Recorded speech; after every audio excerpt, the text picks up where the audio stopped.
Call to order the April 20th meeting of the Oklahoma City Board of Adjustment. We'd ask that anyone that has noisy things like cell phones and all, if you'd make sure those are quieted during this meeting. We appreciate that so no one is interrupted. The first item is approval of the minutes of the May 6th meeting. Move to approve the minutes. Second. Motion and second to approve the minutes of the prior meeting. All in favor say aye. Aye. Opposed? Do we need a vote? Huh?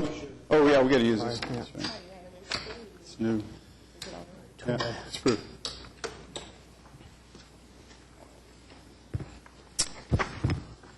Next item is request for continuances, withdrawals. We have one item continued today. Item number 5, case number 13253 is requesting a continuance to June 3rd. Okay. Is there anyone here that objects to that continuance? Motion? Move to continue. Second. Motion and second to continue that item to the June 6th meeting. Record your votes. It's approved. Next item is items requiring separate vote.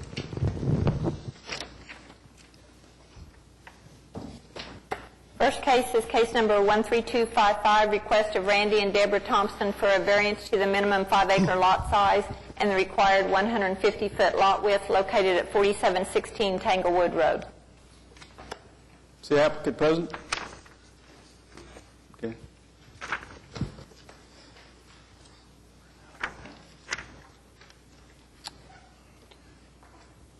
Just give us your name and address for the record, please. My name is Deborah Thompson. Randy Thompson. We're at 3317 Northwest 50th in Oklahoma City. Okay. Is there anything you wanted to present today, or anything you wanted to say about the application?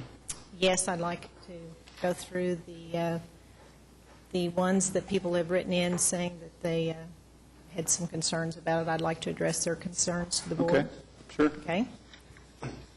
The first thing that they mentioned on their concern was division of the lot would have a negative impact on the surrounding property owner's value due to a change in the consistency of lot, house size, and placement of the home on the lot. Property owners in the area have relied upon consistent standard to provide a stable value for the property in the area that has been developed.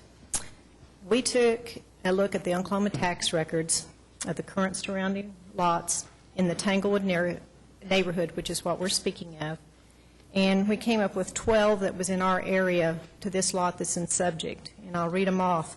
4620 Tanglewood Drive, 0.97 acres with a 1,588 square foot house. 4700 Tanglewood Drive, 1.94 acres with a 2544 square foot. 4801 Tanglewood Drive, 0.96 acre, 1780 square foot. 4808 Tanglewood, 2.08, 1556 square foot. 4709 Tanglewood, 0.96, 1,081 square foot. 4906 Tanglewood Drive, 4.3 acres. There's 10 dwellings on it. Building 1 is 446 square feet. Building 2 is 1,079. Building 3 is 1,248. Building 4 is 698. Building 5 is 984. Building 10, 364, and Building 11 is 1728. 13624 Tanglewood Drive is 1.22 acres with 2721 square feet. 13616 is 2.1 acres with 2215. 13614 Tanglewood is 1.55. It's under construction, should be around 3,000 square feet. 13600, 1.12, 1636. 13601 is 0.96 acres, 1269 square feet. 13524 is 1.183 with 1,800 square feet, and 13501 is 2 acres with 1298. There is a wide variety of lot and house sizes surrounding this proposed variance request. Our proposed house to be built would be one of the larger ones in this area and would not impact the value in a negative way. They came out and said much of the surrounding area is in need of municipal water and sewer services. Well and septic systems are relied upon for these basic services in this area. High population densities are unsuitable for the subject property and surrounding areas because of the lack of municipal services. They were concerned about the directional flow of the property and the impact of a septic system being placed that close and directionally flowing towards the properties in Oakdale.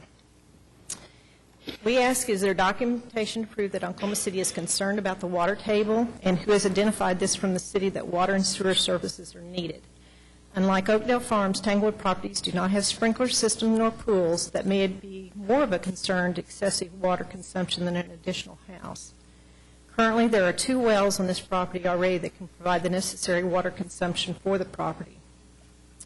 And concern about the directional flow of a sewer system is unfounded due to implementation of a new aerobic sewer system. This is an advanced system approved through the state of Oklahoma, DEQ, and will be installed by a licensed professional. This negates opposition based on directional flow of a septic system onto any other property. There is no directional flow of an aerobic sewer system. Due to the design, the water is 99% pure, and it's sprinkled out onto the yard and does not have a directional flow that would impact much as the older septic systems might. They also stated the proposed lot split would create a flag lot, which is inconsistent with planning and zoning guidance. Flag lots are named because of the long, slender strips of land resembling flagpoles and extend from the typically rectangular main section of these lots out to the street. Saying that this variance creates a flag lot does not define what is being proposed. A flag lot normally falls anywhere between 10 to 15-foot range and is used to get to other lots or other subdivisions. The frontage for this lot will be 65 feet, which is not a narrow area for access to a lot or even appear to be a flag lot. Also, flag lot is normally utilized to provide access to several residences, and this is not what we're proposing. The opposition being provided in this case comes from others who do not live in the Tanglewood neighborhood. Oakdale Farms does not enter or exit through the Tanglewood area to get to their property. So it seems unrealistic to say this variance would have a negative impact on their property value. It is apparent after reviewing the tax records that Tanglewood has not affected Oakdale Farms in the past 20 years for property value with its current varied lot and house sizes. And we are respectively requesting the case 13255 be approved to provide the variances as proposed. Any questions for that? We do have someone here speaking up. Okay.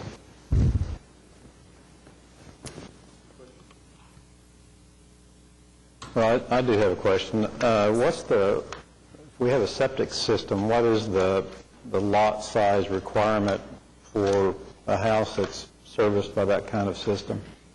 Do we have one? The septic systems are governed by the city county health department, so we don't know, but generally it's, I would say, a half acre, and you could even go smaller with an aerobic. Well, that depends on whether you've got city sewer or city water, too. Right. If you've got a well, I think and I'm not sure about the aerobic system, if you can go less than an acre, but if you've got a well and a regular septic system, it's 1 acre. Go ahead. Yeah, you go ahead. I have a question. What is the proposed frontage of the 2 lots? 65 and 135. I believe it's 50 and it's 65 and 150.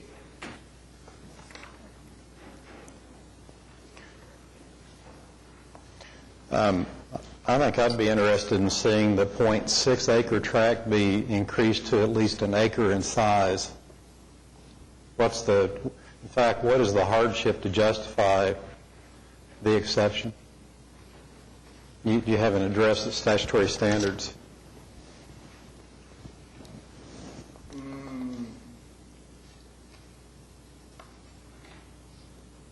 We would just be, based on where we're putting our house,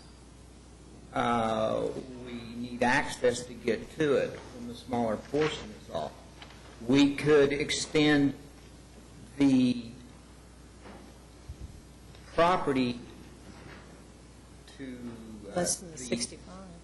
Yeah, we could extend the property where the existing house is back further if that would help. Yeah, drop that property line back south so that you have a full acre. Yeah? Oh, and I actually am struggling with the 65-foot frontage. That's significantly less than anything in the neighborhood. There is one property there that shows a 30-foot frontage. I can show you that if you need to see it. It's 4906 Tanglewood Drive. That was probably a grandfathered Yeah, there's, piece. That house was built after the 60s. It was probably grandfathered. I don't know. Yeah, I would expect. the one across the street appears to be 100. The one next to you is 200. The one to the two to the west of that is 100 and 100.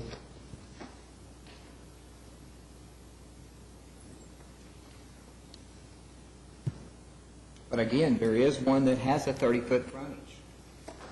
But it was before, most likely, it was already there before the code, Anybody documented that? before the annexation occurred. Has anybody documented that? Have you? No? It's your Well, responsibility. let's see. I mean, would the records show that from the courthouse? I don't have a clue. It doesn't show it on the tax records, for sure. No. I guess not. I mean, I just remember when the house was built. It's been built within the past 15 years. When, That was annexed in 1960 is when Oklahoma City annexed its property in. it was annexed in 60? That house was built with that variance right there. I have a picture of the house. Of course, the picture's not going to do you much good. I'm just aware that it was built within the past 15 years.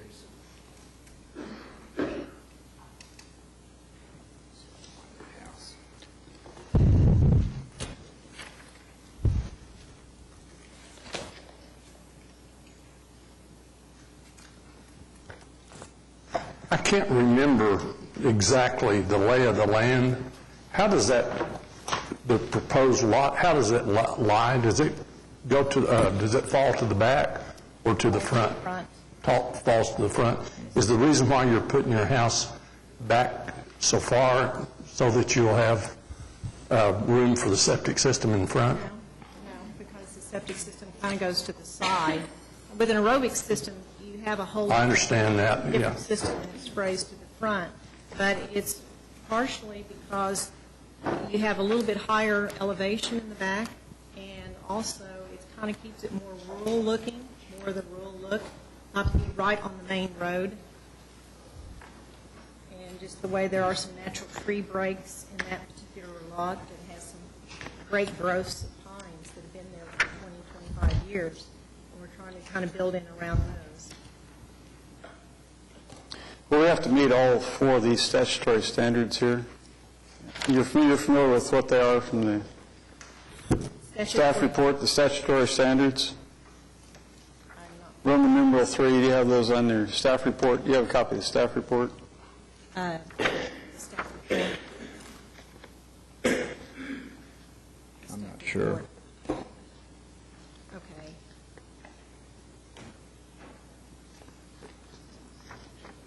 You have addressed the situation with other properties in the area, which I feel like you're heading in a certain direction on one or more of these, but it doesn't address all of them.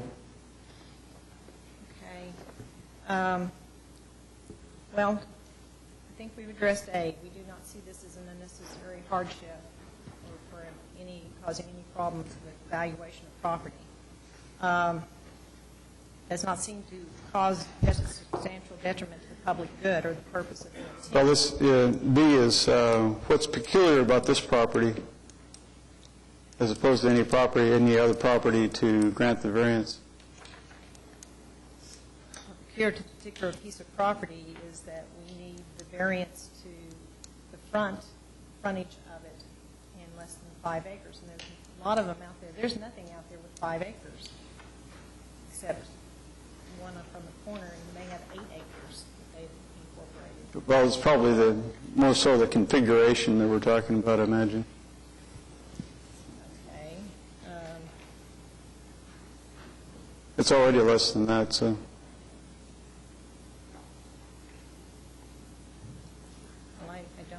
exactly how to address what would be peculiar, other than the fact Other than we that, need that space to access the house we're building. I mean, the way it's designed, you know, That's the point. You're wanting to do something on a certain site that we have to meet these standards in order. I mean, the fact that you want to build a house there does not make it peculiar. Well, are the properties that are less than 5 acres there now, just because they're grandfathered in, are they able to do it? I don't have the record on all of those things, but, if you were able to provide an accurate record on all of them, then we could argue the point of the other properties. Well, would not the information from the county's assessor's office be information to support that? Could be. I don't have that. If I give it to you, how do we go about presenting it to you? Well, I've got it. in an orderly fashion, if you can, yeah.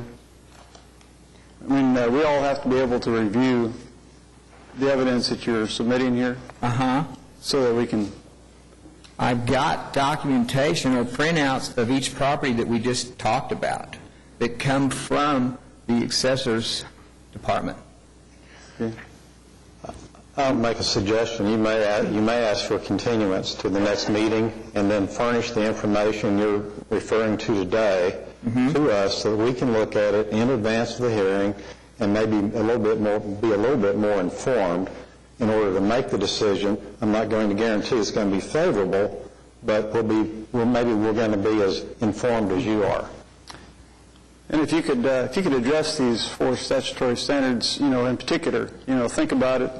If you want to continue this to the next meeting and then address them at that meeting along with the documentation that you wanted to present, that would be fine with us. That'll be okay? Okay. There is someone here to speak in protest, and I want to find out if that person would mind coming to the next meeting. Gordon Harness?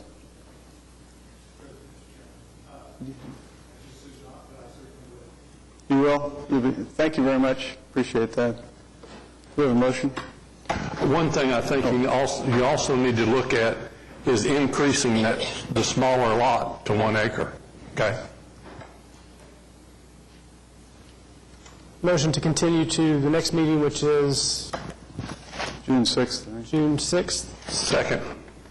Motion and second to continue to the next meeting. Please record your vote. We'll see you then. I think. Thank you very much. Thank you. And anything that you can, give to the staff ahead of time to get to us. Thank you. Next item is case number 13257, request of Oklahoma City Public Schools for a variance to permit maneuvering in the public right-of-way located at 1123 Northeast Grand Boulevard.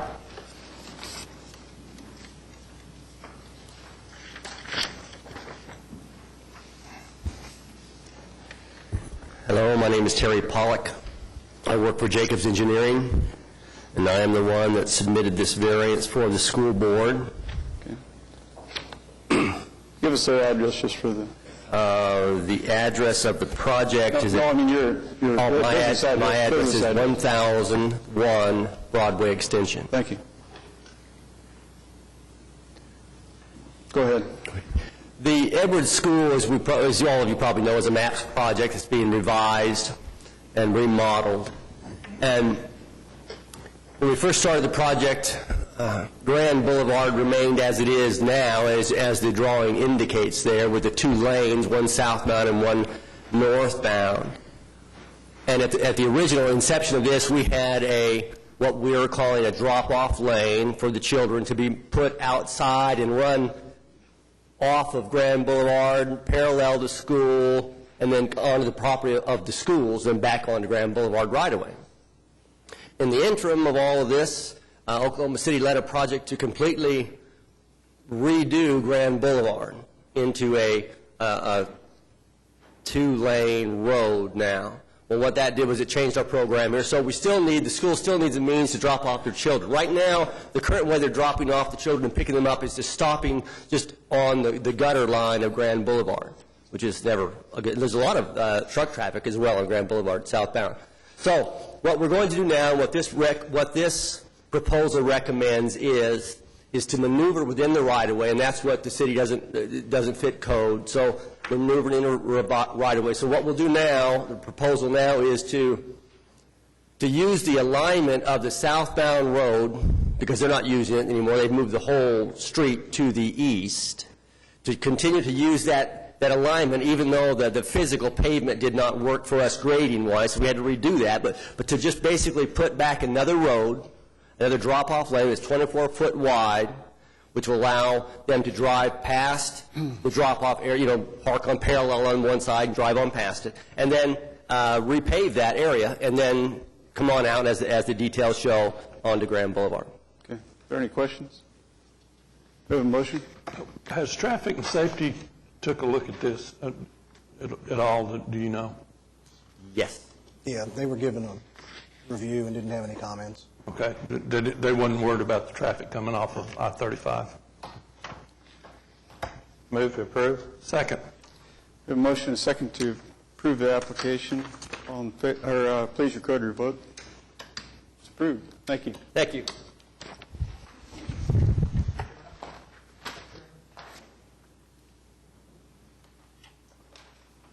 Oh, is that right? Speak up. Mr. Chairman, excuse me. Yes, sir. On the first item on your agenda that you had continued to the June 6th, June 6th is on a Sunday. It's the next meeting, whatever meeting that is. June 3rd. Third. Third. That'll not work. You'll be here a while later. Yeah. Sorry. Thanks for the correction. The next item is item number 3, case number 13258, request of KB Investment Company for a variance to modify a platted building setback located at 6801 West Memorial Road. Mr. Chairman, members of the board, Dennis Box. I'm here on behalf of the applicant. Clay Farha is the owner. This is a small little area that was had a setback that was extraordinary, 120 feet, but it was put into place prior to the Kilpatrick and prior to Memorial Road. We own the entire site and would like to get a variance for 60 feet. We think it's appropriate, it's consistent, and as the staff has said, there's no unfavorable.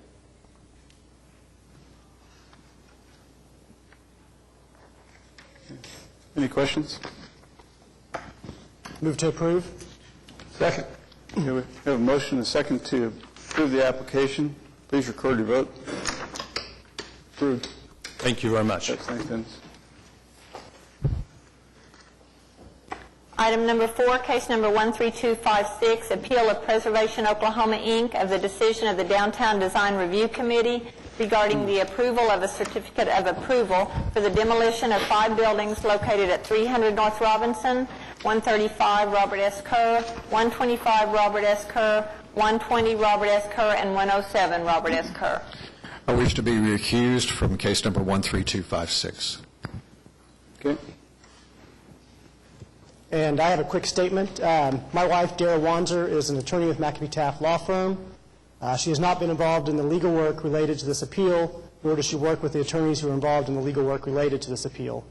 My wife's relationship with the law firm will have no impact on my ability to judge the facts and law related to this appeal objectively and to make an unbiased decision on the merits of the application.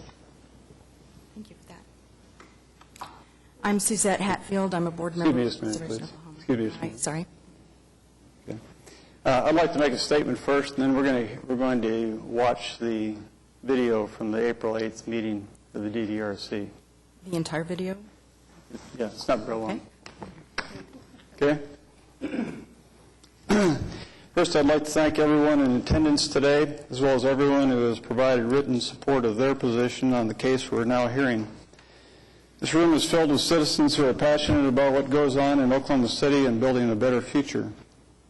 People sitting in volunteer positions on this board and many other boards, committees, and commissions in Oklahoma City are also equally passionate about helping build a great city.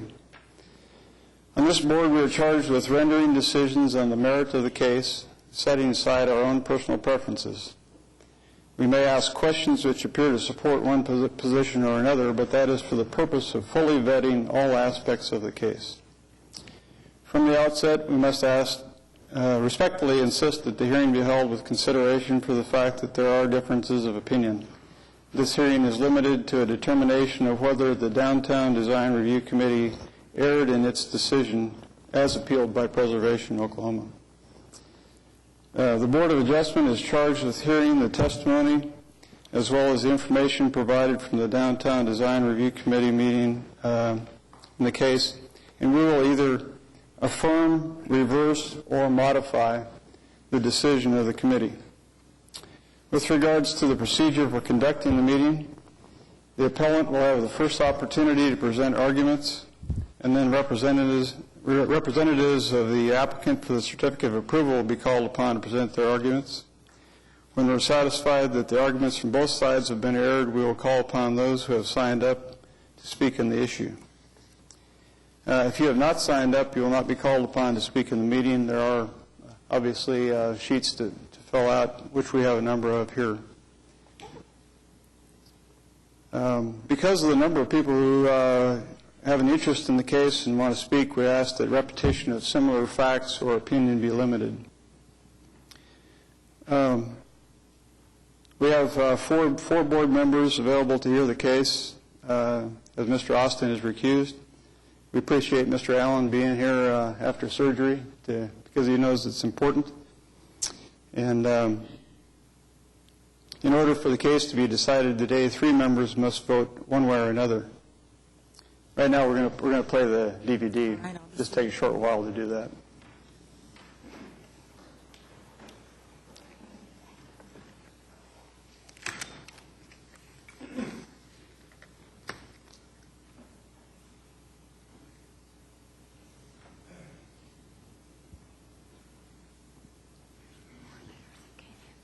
Okay.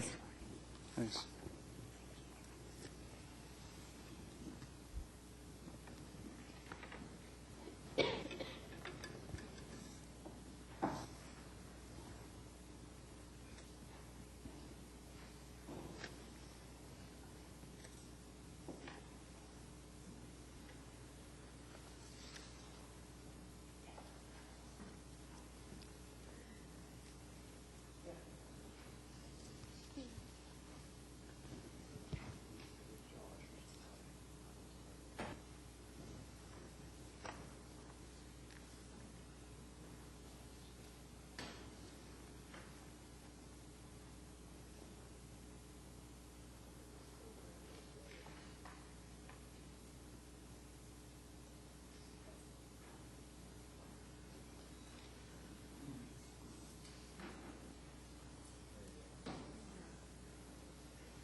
Our meetings are normally at 9:30, but with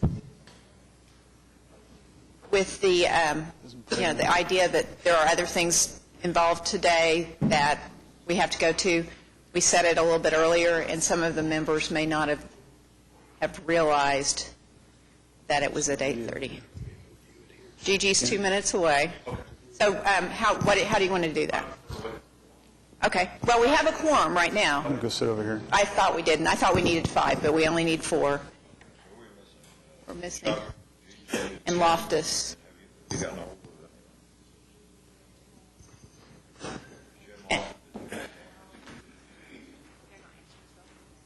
Okay, do you want to wait until all of them are here, or just? Let's wait. Okay. Will do.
Gigi Faulkner. Mark Grubbs. Anthony McDermott. We have a quorum. Great. The approval of the minutes.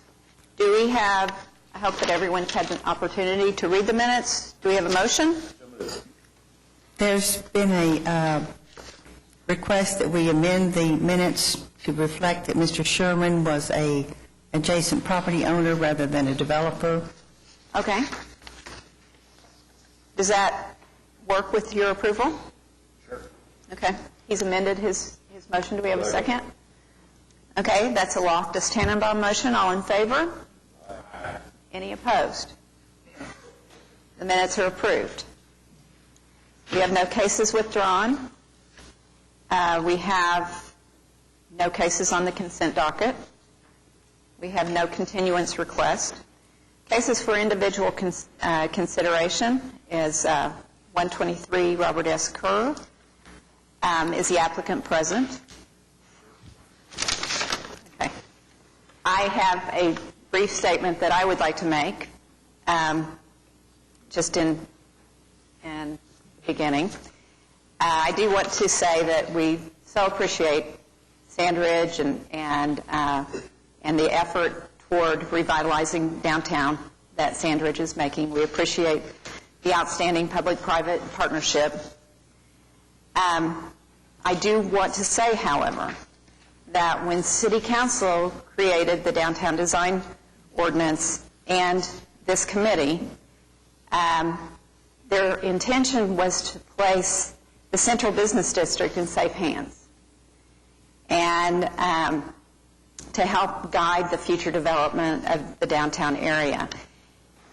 In my opinion, this committee was appointed to carefully consider development options, and the ordinance only allows demolition under very special circumstances.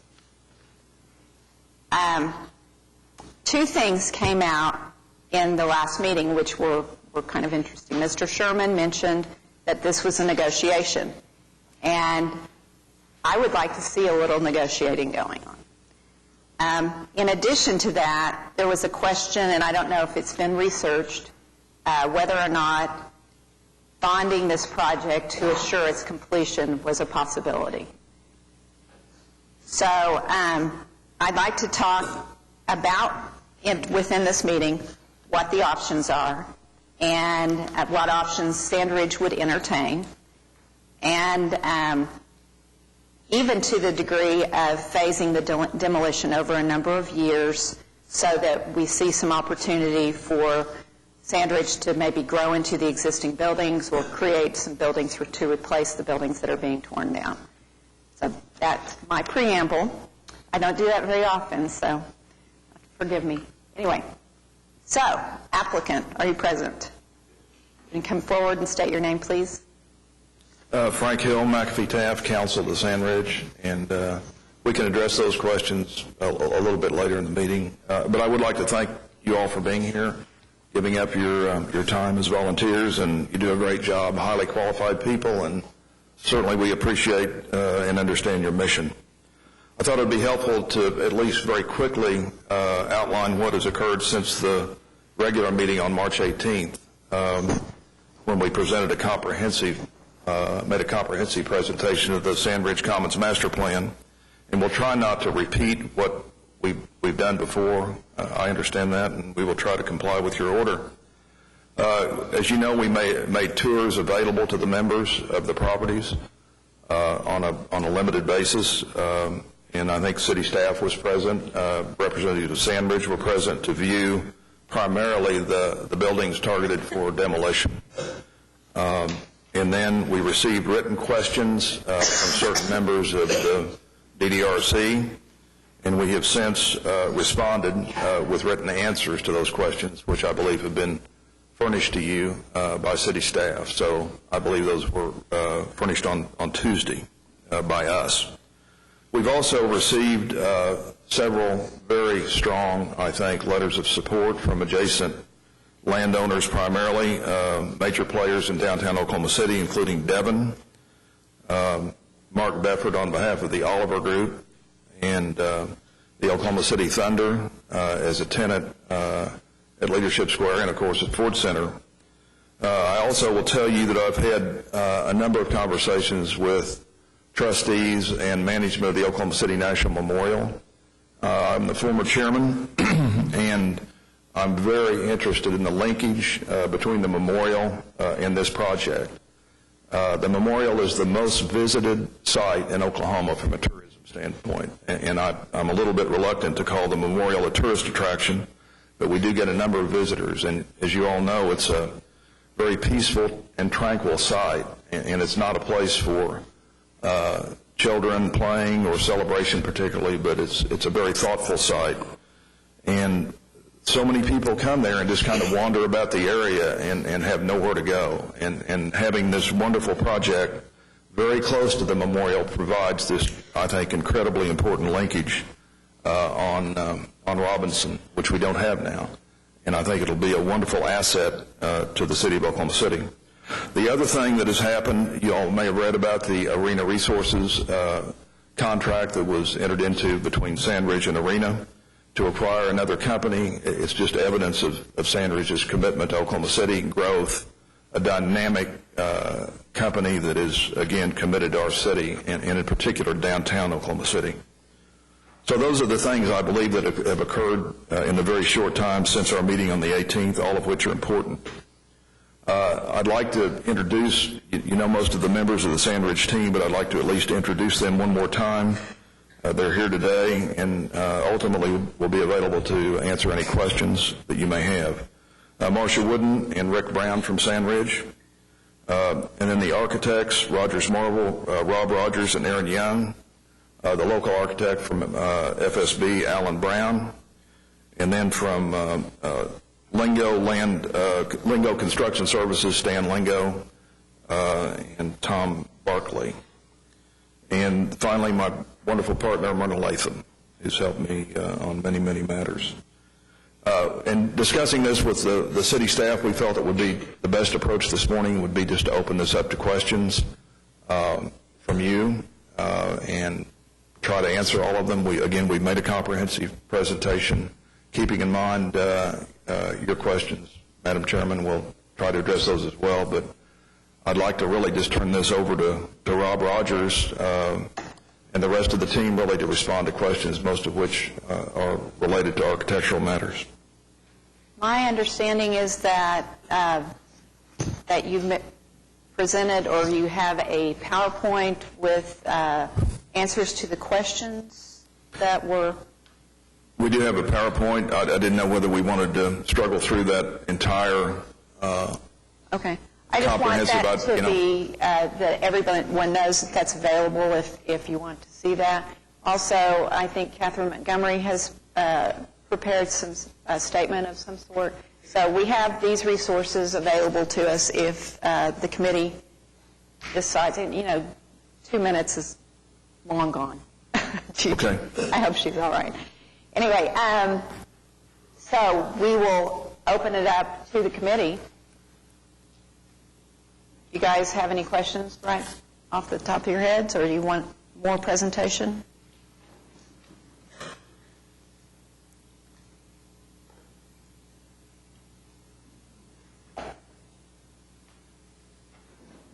Oh, I guess we want more. Give your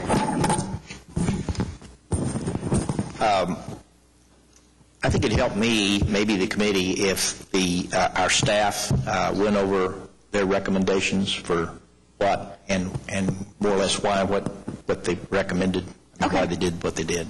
Okay. Scotty, are you prepared to do that?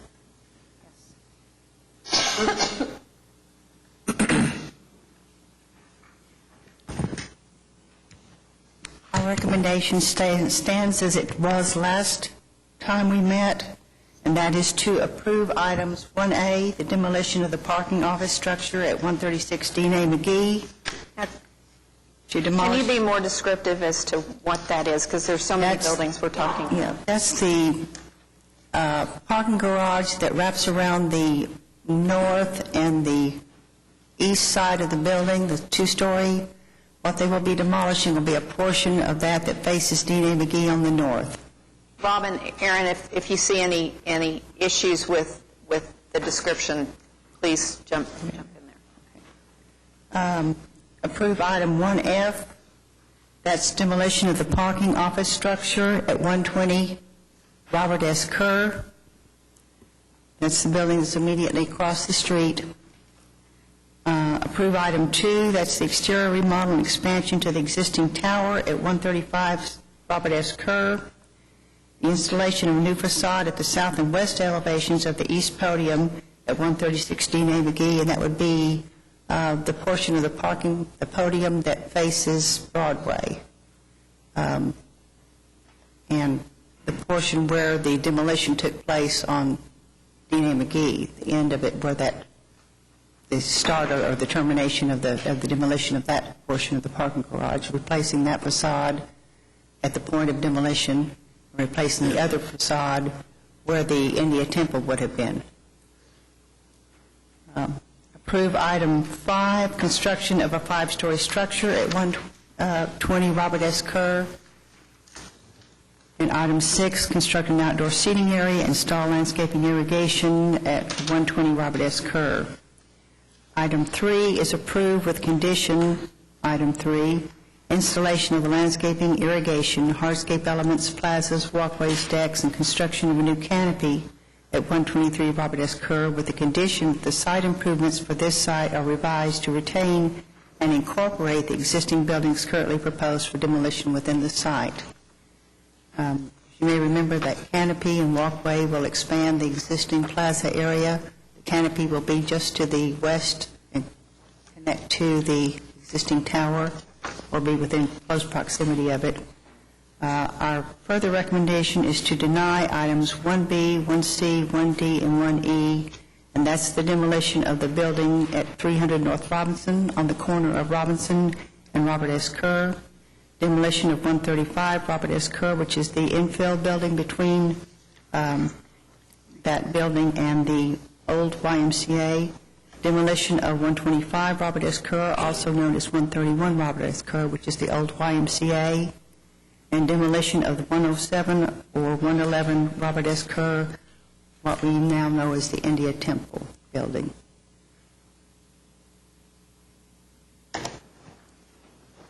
Any other? Well, yeah. I mean, I think we need to kind of cut to the heart of this thing. I mean, I think we're all struggling with Oklahoma's history of tearing down buildings and tearing down downtown, and how important it is to recognize and save all the structures we can. But at some point in time, as a developer, I mean, I went through those buildings, and you know, the questions that were on my mind: are they functionally obsolete for today's uses, and are they structurally, you know, and aesthetically worth saving? And I couldn't find a reason to say yes, we ought to save them. So, you know,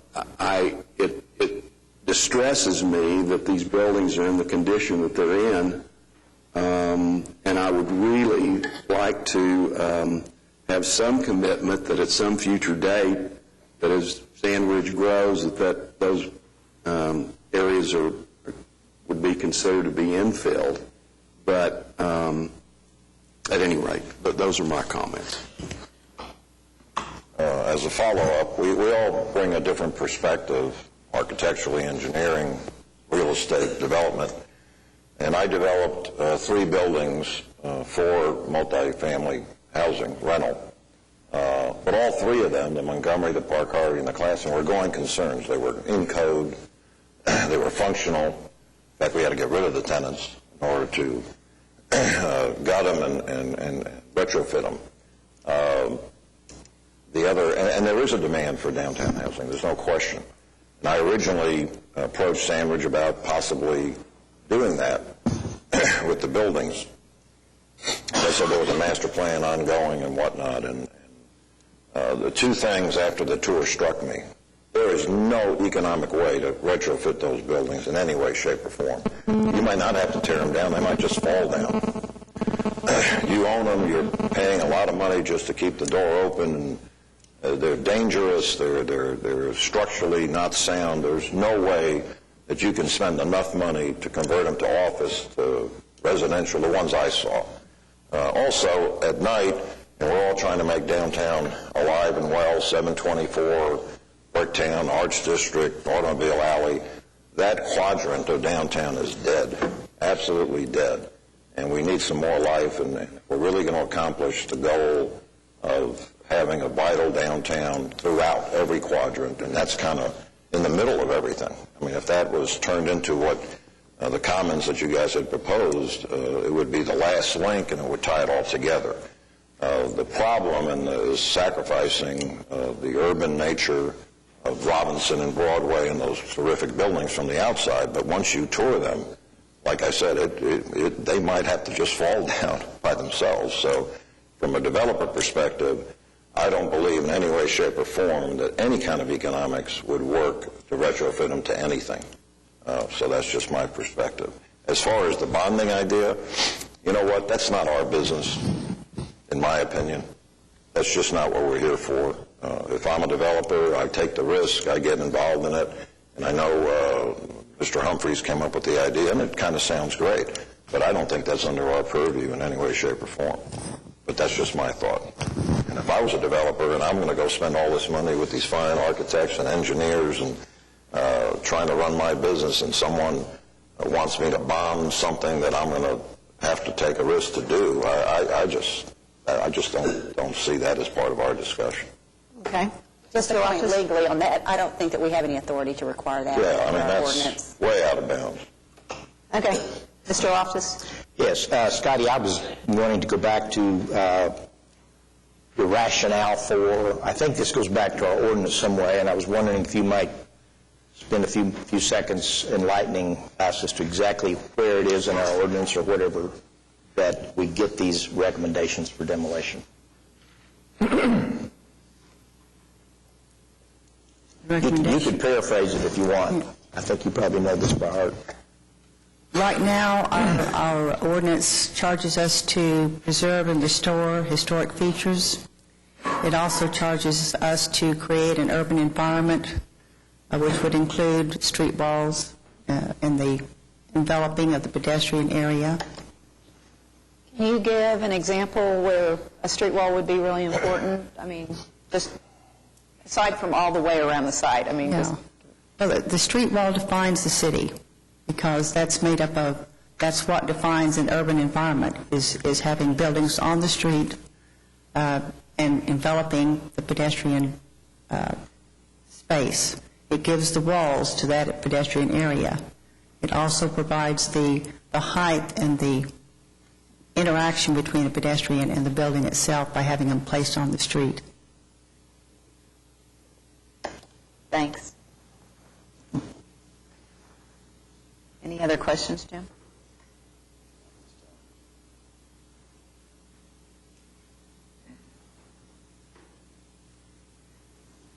Anthony, you went through these buildings Could you, we've got a couple of architects here. I'd be interested in hearing their opinion on what they think the condition of those buildings are.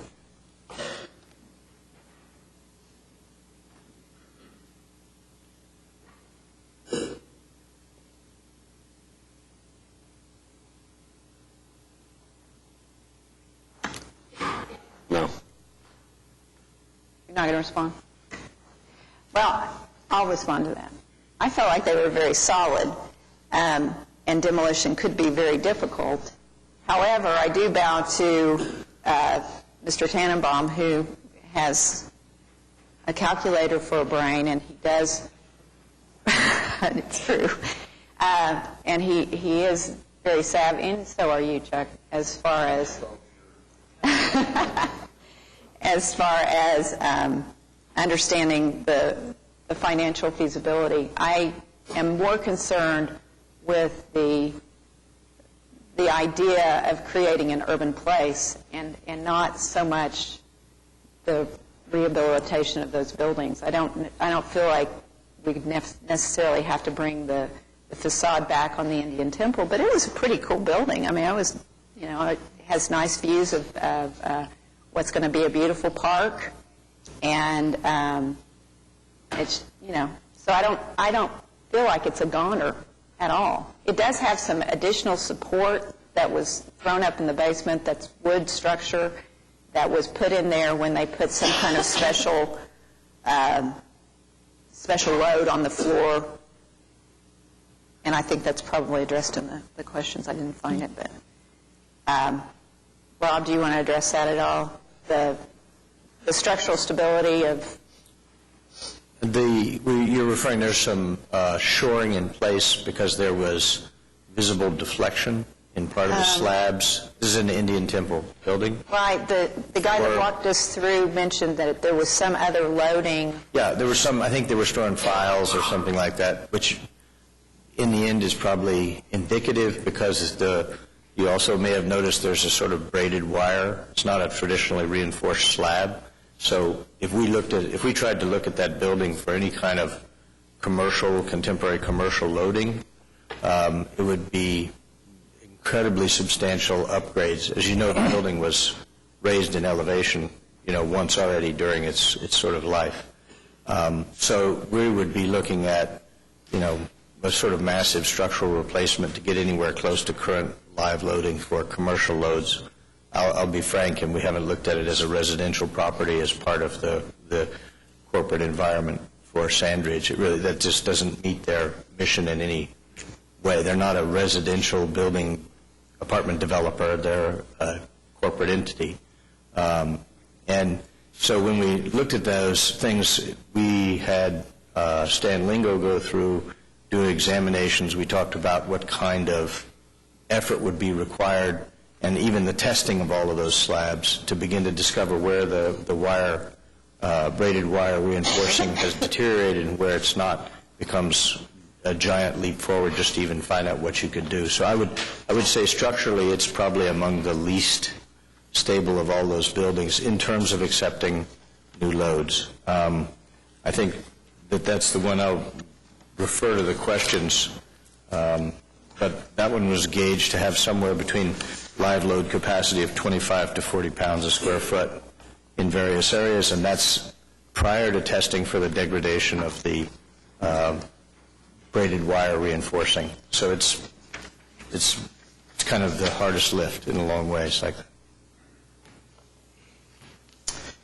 Madam Chairman, I've thought a lot about this deal, and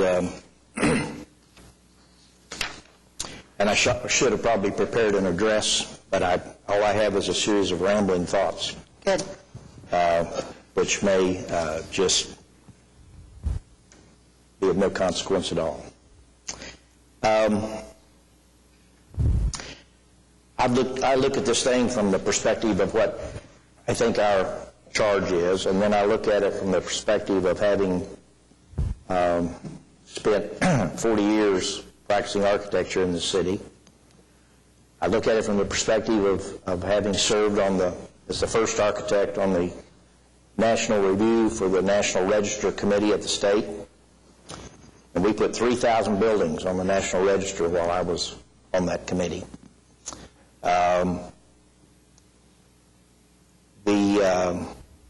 I also spent 15 years serving the city on the HP Commission, which is a different cat than the National Register. I've owned the building that was put on the National Register and been through the process and et cetera, and know how difficult it can be. I've been there when the tax credits were reduced, and then I've observed recently when they've been increased, and now we have, I think it's 20% federal tax credits and 20% at the state as well, which really makes these things work pretty well.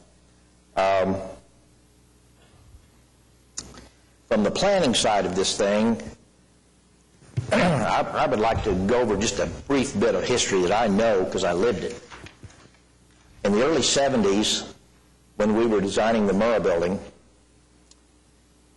Pat Painter, who had the job that Russell Klaus has now, and others were trying to get the central core of our city to move north. They were trying to expand it to get it past 4th Street.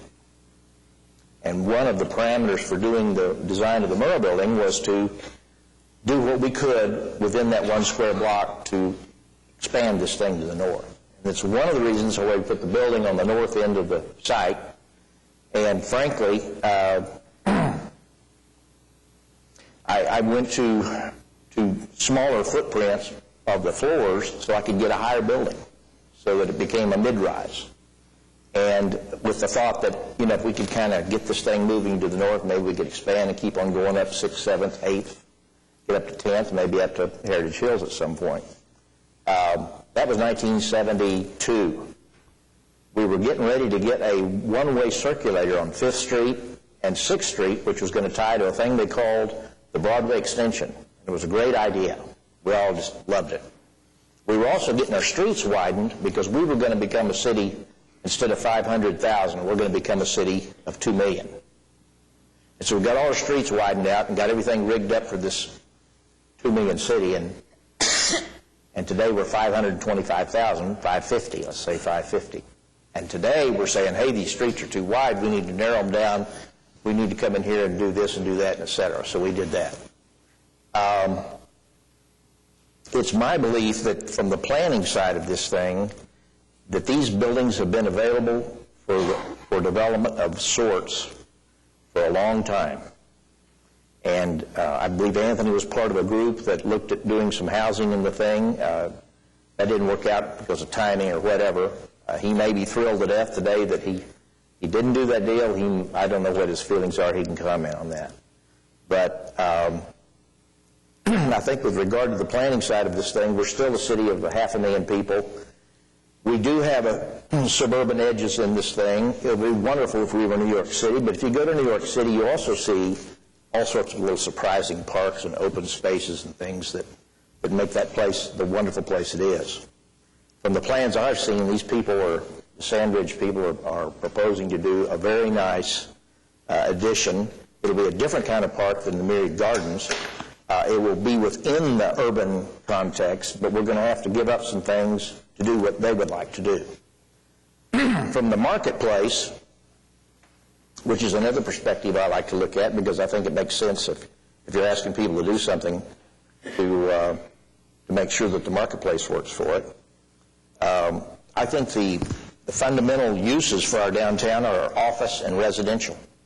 And I think the residential market, for any of a number of reasons, has stalled out. It appears to be a rental market as opposed to a purchasing market. That probably has as much to do with the market, with the mortgage market as anything else. But I don't think residential is something that is going to happen with great pace in the immediate future.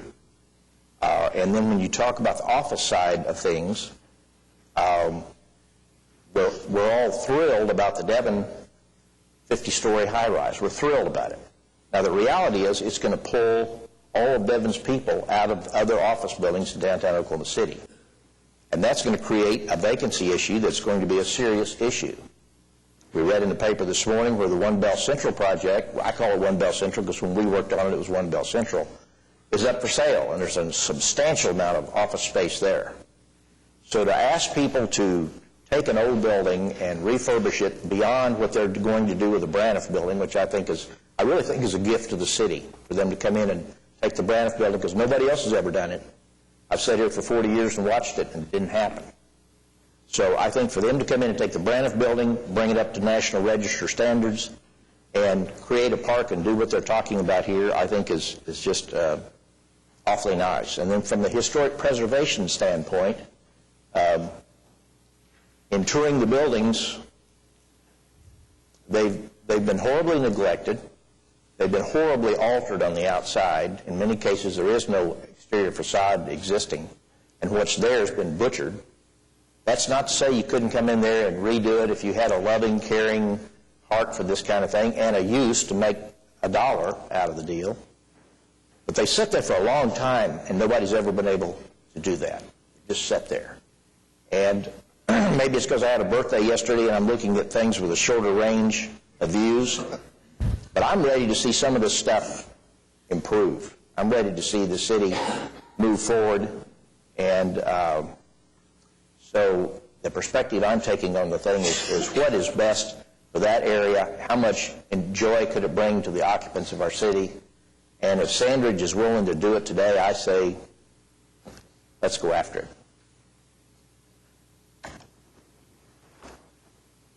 Any other comments? Mark, you haven't made a comment yet. Nothing? Dick? I'm just listening.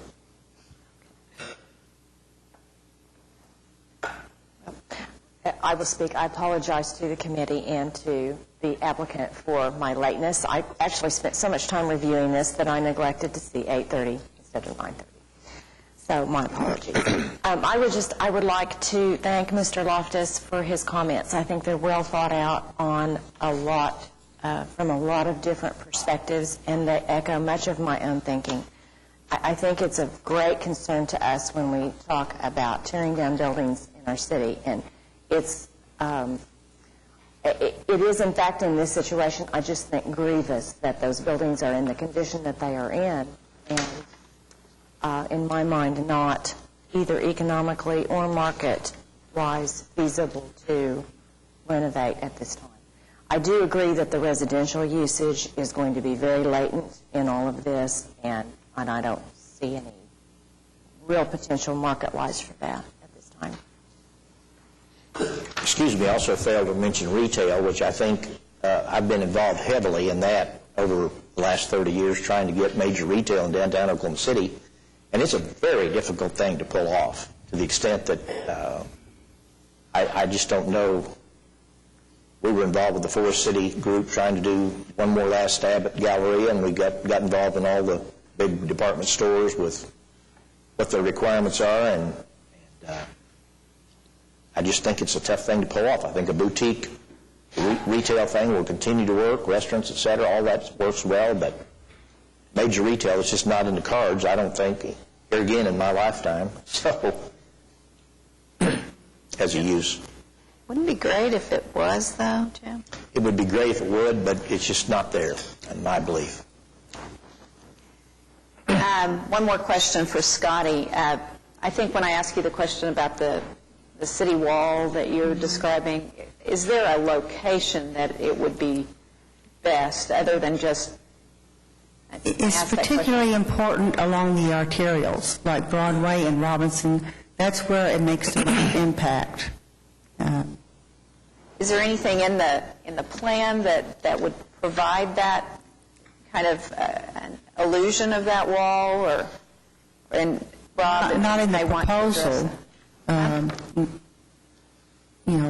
Robert S. Kerr's already been punctured by the plaza, so that one is not a complete street wall like we have along Broadway and Robinson.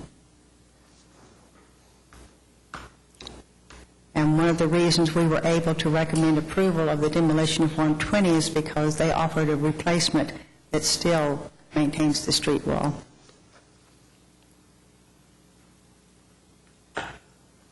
Do other members of the committee have comments about the street wall?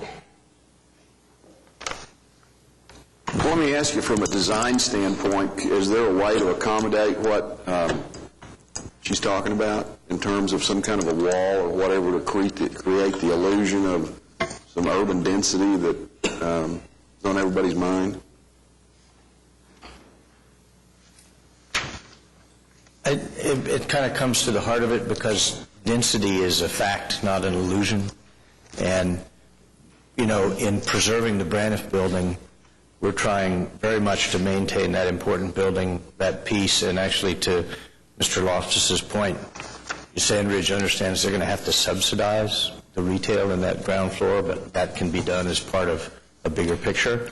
The rest of the project, and I come, you know, with enough of my own big city background with a deep appreciation for street wall, but also for the kind of complex interaction of both active open space and the density of street wall. And I think the conundrum we have here with these buildings, as you've each been dealing with professionally and personally, as we have since we first came down to take a look at them, is that when something is so far from economic viability and it remains a sort of ghost, the deadliness of these vacancies in the context of what you're trying to do around here is overwhelming. And I think the reasons we've seen support from adjacent landowners is that they see the immediacy of the potential value, and I think to talk about density is not necessarily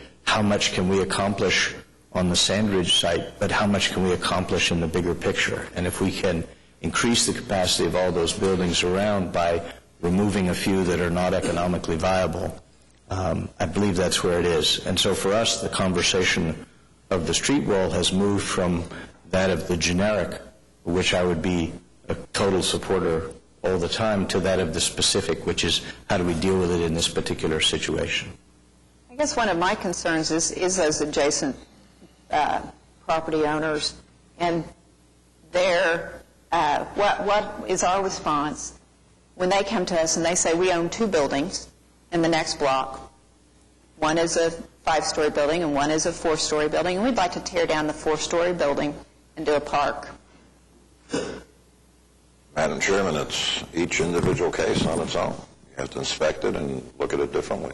Okay. I just want to know throw that precedent. out. We've had this discussion before, but we've knocked one down on 10th Street, one on Sheridan. I mean, it's an individual case, individual treatment. Madam Chairman, I think that's why we get the big bucks up here. That's right. Because we have to deal with the difficult decisions, and I don't want anybody to misinterpret my remarks to say that I'm happy at all about all the buildings we've torn down in the city.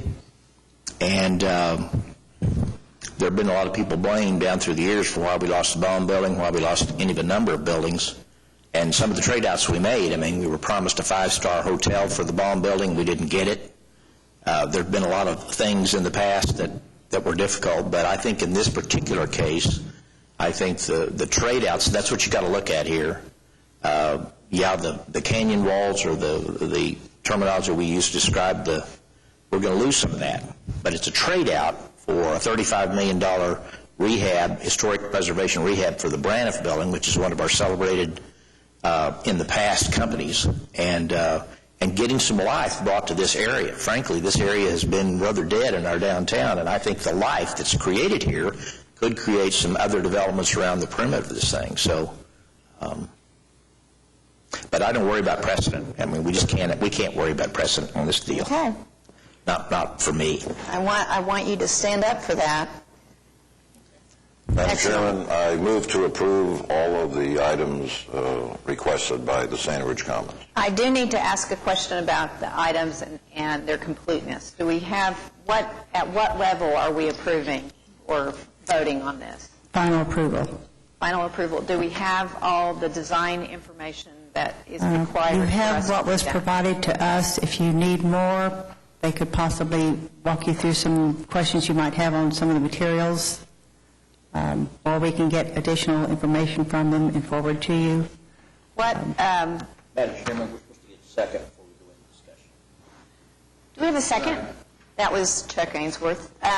Could we ask the applicant some questions about the materials and such. I don't believe that we have enough information. I mean, we can approve it on some level, but I don't know that we have enough information to approve it. There are elevations and narrative descriptions of the 120. I believe that's probably the focus of your inquiry, that are in the packet. And if you would like, we certainly could come back and visit you. That is at a schematic level, and as you know, as well as any of us, things happen between schematic design and CDs. If you would like for us to come and make material submissions or things on that building as it continues to develop, of course, we'd be happy to do that. I feel like to complete the process properly, we really need to have that. So I think that our approval should be at a different level than final on that building. Madam Chairman, could I ask a question of Mr. Rogers? Mr. Rogers, we have an awful lot of material here, and thank you for covering us up. I've had a chance to do that to a client or two. And frankly, I'm concerned about the phasing of the project. What can we expect in the first phase, the second phase, third phase, fourth, however many phases there are?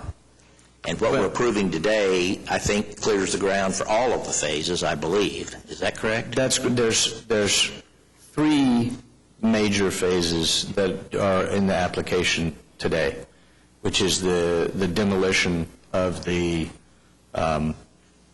elements on the site, which are the historic buildings, the buildings on Kerr, not the Braniff building. That is not in this application. The portion of the garage on McGee. I know what buildings you're talking about. Do they all come down at one time, or do they come down as needed? They're in one construction contract. So you bring them all down first phase? Yes, they will be phased, but they will be put over a period. I think we have approximately 6 months period of demolition for all those pieces. That in and of itself will be phased within that time because it's an occupied site. It is also a matter of safety and access, how we get into that. As perhaps I'd mentioned in the original application and conversation, the 120 Kerr building, we are currently also designing the Kerr Couch Park with Elliott Associates, and we will be back to you with that as a specific application. And our hope is that the 120 Kerr building and the park can be reasonably coordinated also in the context of the 180 project. So that's a little looser at this time, but all of the things we're talking about are in an approximate 3-year period. Okay, and then going on to phase 1, we have the 5 buildings down. Now what are we building back? You're building back all of the site work on the main block. We're reconstructing the lobby. We are doing a fair amount of work actually below grade in terms of isolating service and garage access from one another, which right now they're combined in a sort of not very workable way functionally. Mm-hmm. So that work is really contained to the block. Are you doing Kerr Park in phase 1? Kerr Park is not in phase 1. It's not in this current application. Okay, but are you headed, would that be phase 2? That would be phase 2. We believe that will be concurrent with the construction of 120. Okay, but it's a separate process, that's all. And then, so what other buildings would be built back in phase 1? In phase 1, the 120 is the only new building. Okay. Okay. And then phase 2 comes how many years down the road? We are currently in design on the park. Mm-hmm. And we are currently in a schematic phase on the Braniff building. Would it be safe to say 3 years, 4 years? I think at the company, we've discussed that the total project picture is 3 to 5 years. And that what we're in front of you today is the 3-year package, and we'll be back with the park and the Braniff building. Okay, and then in terms of, do you see 3 phases here or 2 phases? Those are essentially the 2 phases. I mean, in essence, the park and the Braniff are so separate, they may, whether they're concurrent or slightly off. So to some extent, you think you might be under construction in the year 2014 on all of this? 2014, we ought to be done with much of it. and still in construction. One of the overall goals is to try and work within the window of the 180 so that So you can coordinate. someday all of this is actually done at the same time. Sure. That'd be nice. Okay, so that you'd be, by 2015, we'd all be celebrating, cutting ribbons and drinking A few sandwich ribbons along champagne. the way, and maybe that's the last one. Okay. All right, I just wanted to get my arms around Okay. the phasing. As far as the rest of the submission, do we have enough information? Do you feel like we have enough information on everything else? On the I feel like we do. landscaping and... As far as what we have guidelines for, we have enough information for that. How about the facade at the east elevation of the podium building? And the Braniff building? Do we have enough for that? We don't have, the Braniff is not part of this case. at Okay, this so point. your facade renovation, I thought I was under... That will come later. He will come back to us for that. When they come back with the park. So can we say a material presentation for the 120 Kerr building in 60 days or something like that? Is that appropriate? Sure, that'd be fine. Let's make 60 to 90, and then we'll know we're there, something like that. Can we do that, Right? Susan? Okay. Yes, you just either do it contingent upon or else contingent upon them coming in and presenting you the materials at a later meeting. Yeah. I'm certain there's not going to be a problem, but it's just And dotting the i's. We're happy to do it. Okay. Be fine. Jim, can you alter your motion somewhat? Oh, was it? Okay. Dick? Just that in the next 90 days, we get to approve the submittal of the finishes on the 120. Okay. Does that work with your second? Okay. We have a motion. Any other questions or discussion? I have a few things I'd like to say. Okay. And I think I can count votes as well as the next person. So I just want this to go into the record.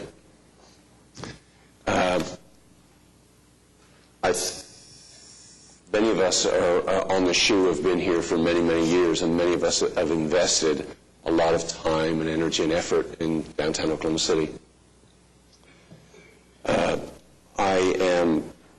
And for the record, I'm a property owner.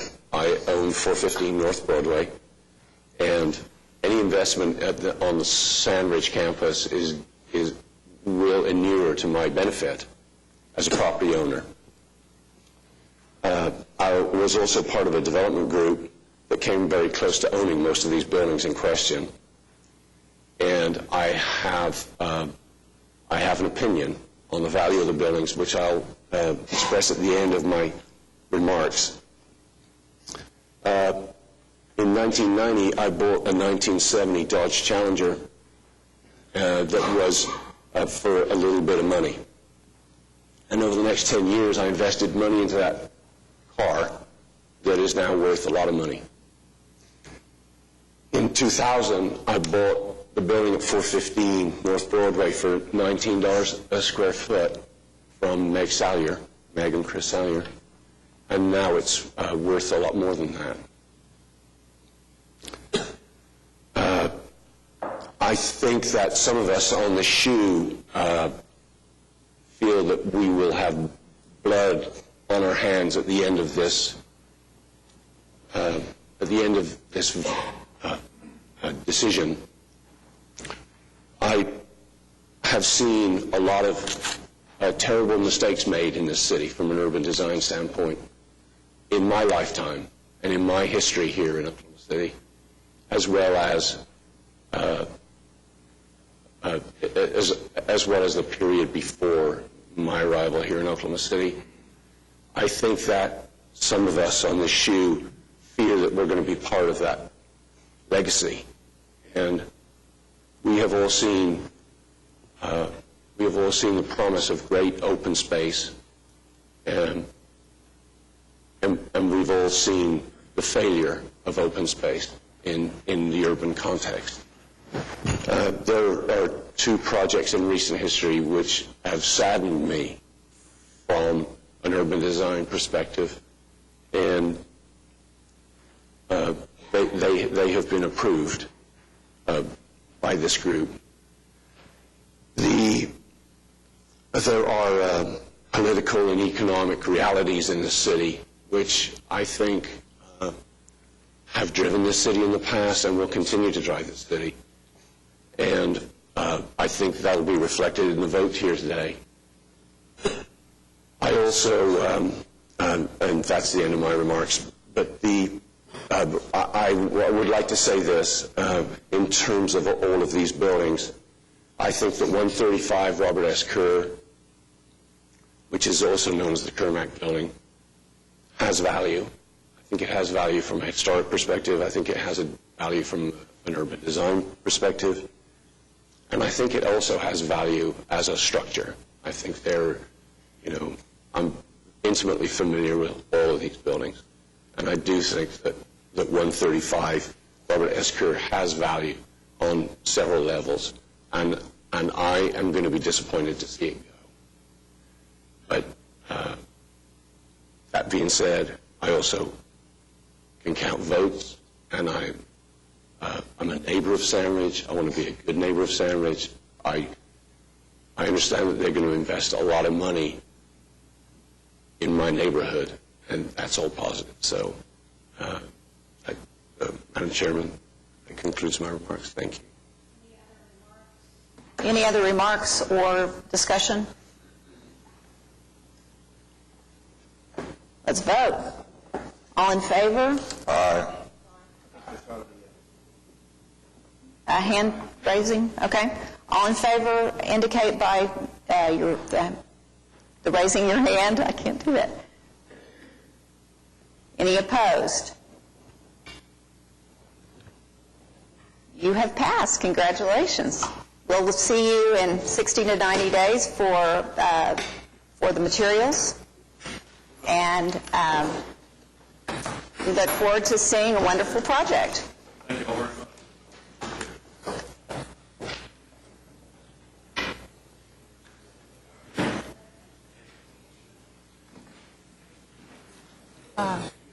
Mark. We're going to take a short restroom break. Just 5 minutes or less, please.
We'll go ahead and call the meeting to order again.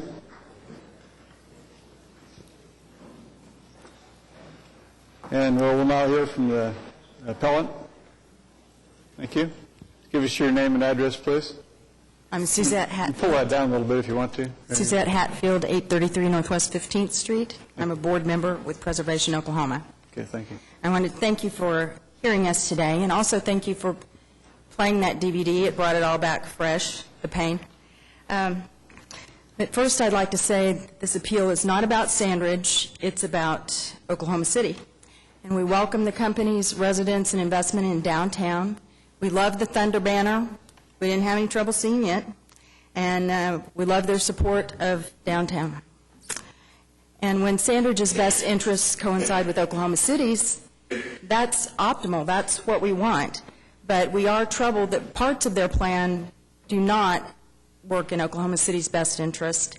And we have serious heartburn about the way the issue was handled by the Downtown Design Review Committee. And I do realize those people, as you, have kind of a thankless job overseeing these proceedings, and we do respect their expertise. But I wish we had also seen the DVD from the April 15th meeting when that body reflected on their vote. And let's see, do we have the slides? She's doing my clicking for me.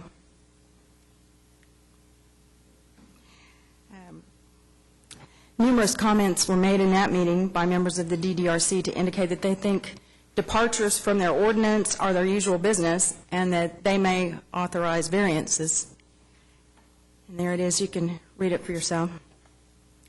And that's your job. You're here at the Board of Adjustment to grant variances and to be the next stop in these proceedings. And I don't know how we get that message to the DDRC, but their job is to give Sandridge as many parts of their project as they possibly can while still upholding their ordinance. So Preservation Oklahoma will show that the DDRC was inefficient and neglected their duty to enforce Article 7, Chapter 59-7200, the ordinance that defines the responsibilities of that committee. And we agree with the committee member who said that they have blood on their hands. The staff report says that the committee recommended approval of the application based on 4 criteria. The first being the intent of the Downtown Design District Ordinance. Well, the ordinance is very clear. The intent is to promote the development and redevelopment of the downtown area in a manner consistent with the unique and diverse design elements of downtown. Instead, the DDRC recommended demolition of those unique and diverse design elements in order to undevelop downtown into open space. The intent of the ordinance is to ensure that a DBD use is compatible with the commercial, cultural, historic, and governmental significance of downtown. But instead, the DDRC recommended removal of those buildings with those significances or potential thereof. The intent of the ordinance is to promote the downtown area as a vital mixed-use area. Instead, the DDRC voted to permanently eliminate the potential for mixed use in existing buildings on 2 major arteries.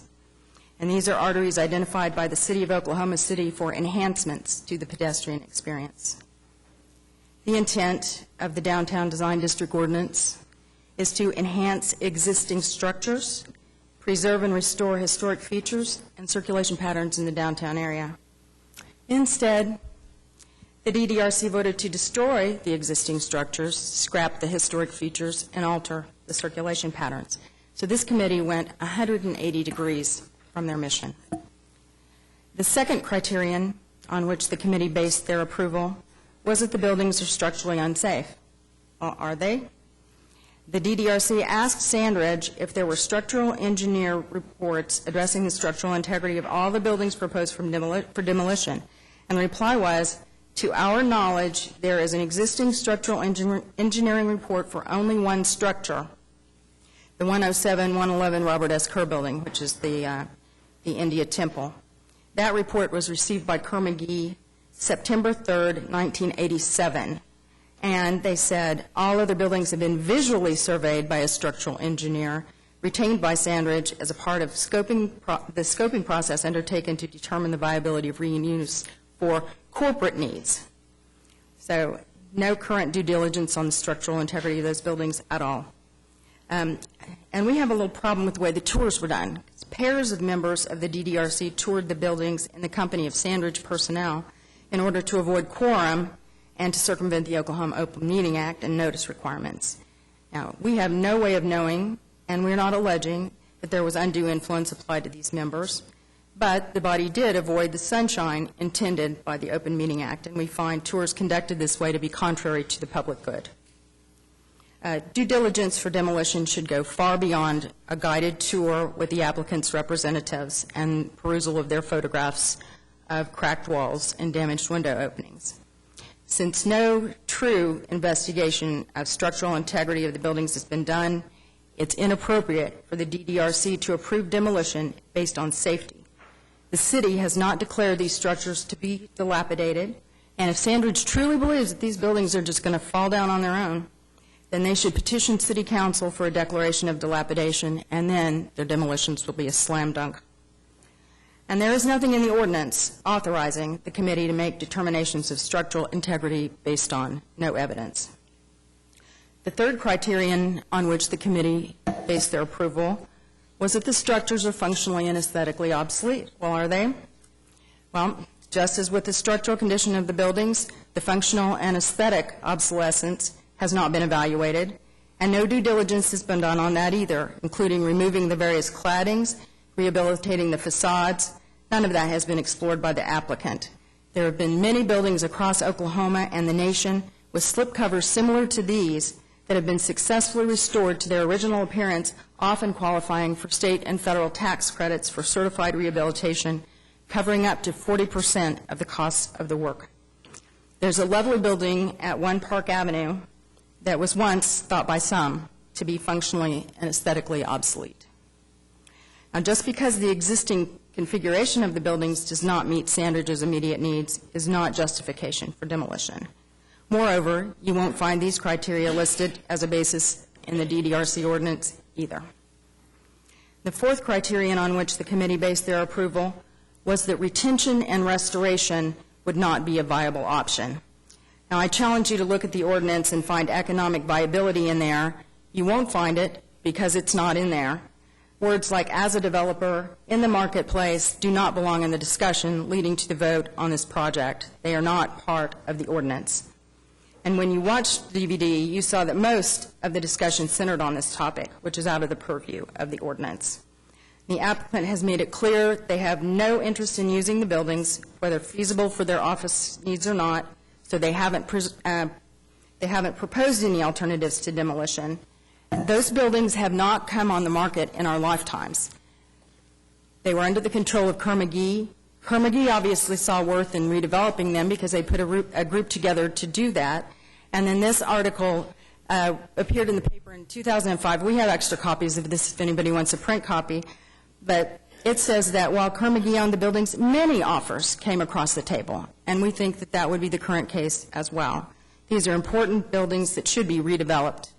Sandridge intends to demolish the buildings for open space rather than putting new construction on, so any discussion of economic feasibility is just a smokescreen.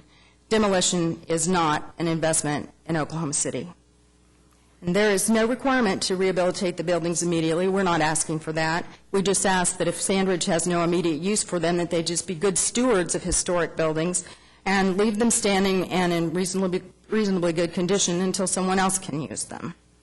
And as I said before, if they're truly dilapidated, let them go before City Council and get that declaration, and then rebuild structures on the site that meet the established goals of mixed use, urban character, historic appreciation, and density that Oklahoma City has set for its downtown. Now, when we consider viability, let's talk about Oklahoma City's viability and make it our top priority. Where are the retail revenues coming from open space?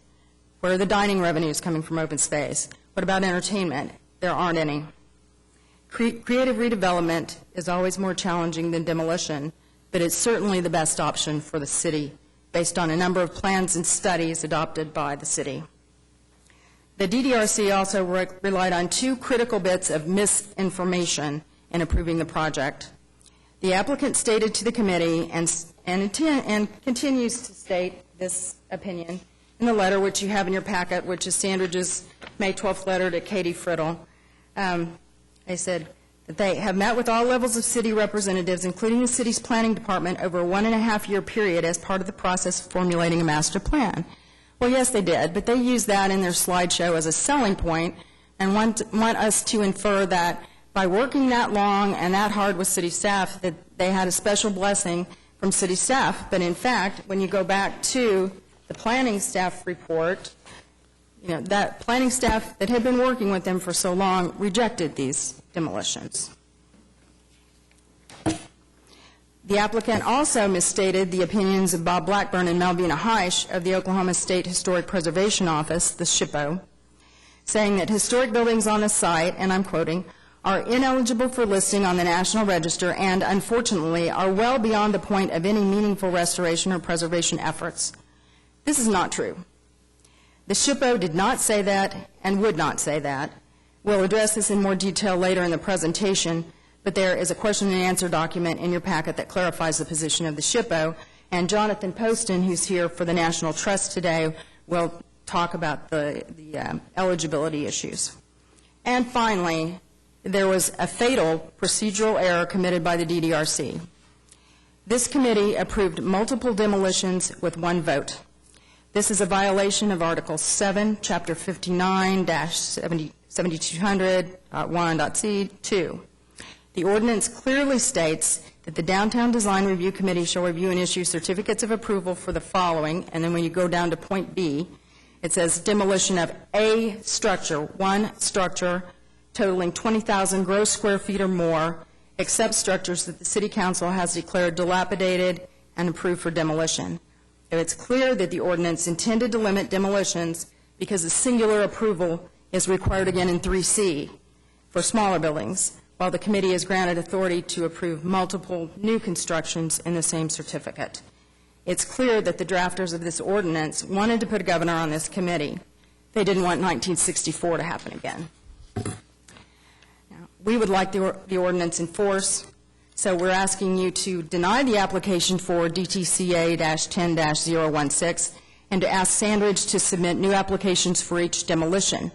That's only appropriate under the ordinance. It's just some paper shuffling for Sandridge, and we believe that if each demolition was considered by the DDRC on its merits, that we could come closer to a compromise solution that would be the best for Sandridge and the city of Oklahoma City. Now, at this point, I've gone through the procedural evidence with you, and if you believe you've heard enough to rescind or deny the Sandridge application, we'll stop our presentation here. Otherwise, we have more detail about the SHPO process, the National Register process, and how some of the plan violates Oklahoma City plans and zoning. Continue. Thank you.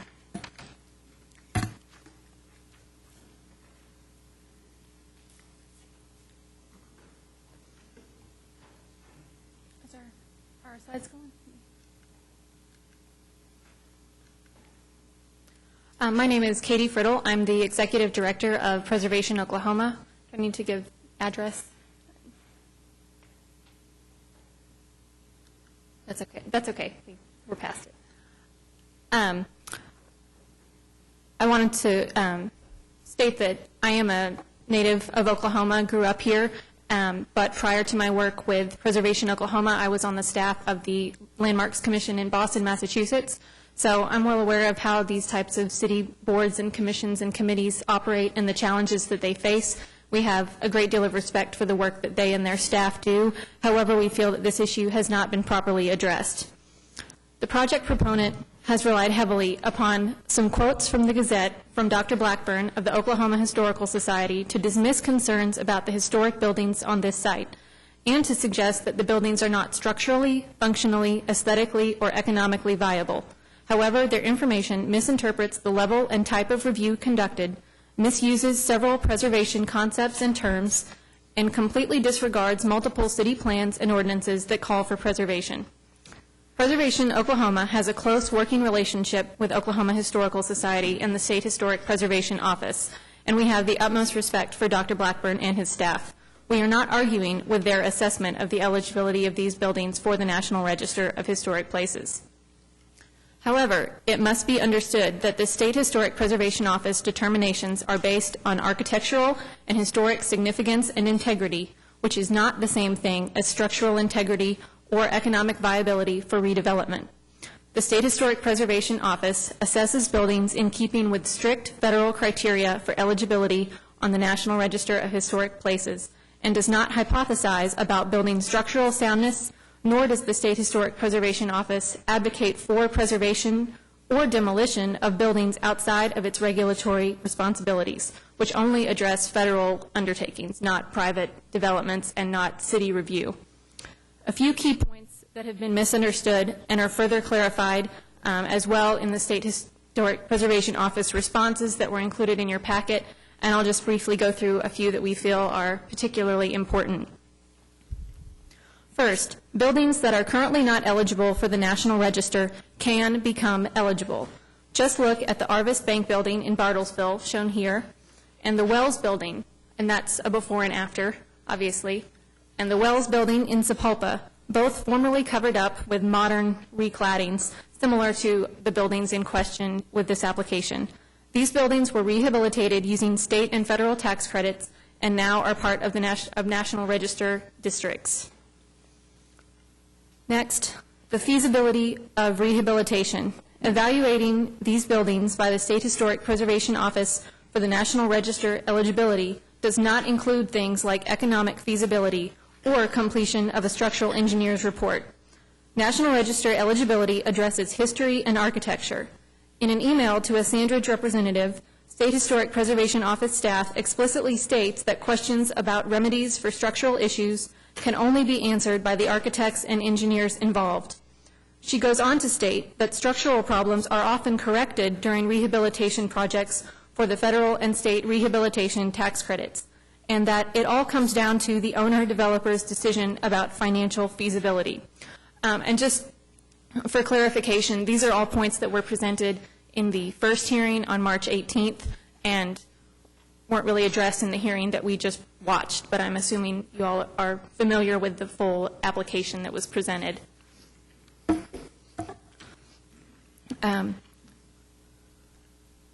Using a determination of ineligibility to suggest that a building must therefore be demolished is simply false. In fact, in an email to a Sandridge representative about these buildings, State Historic Preservation staff inquired about the applicant considering the use of a 10% state and federal tax credit for rehabilitation of historic buildings that are not listed on the National Register but meet an age cutoff. This does not read to me like an enthusiastic endorsement of demolition of these buildings. And I have a copy of those emails that I can leave for the record as well. We have many examples of buildings all over the state and across the country that have been reclad similarly to the buildings that we are considering and were very successfully restored. Is this more challenging and more time-consuming than demolition for open space? Yes, but I think all of these communities with these properties would tell you that they've had a wonderful outcome. These are just some before and after photos from across the country of successful rehabilitations of properties that had been reclad.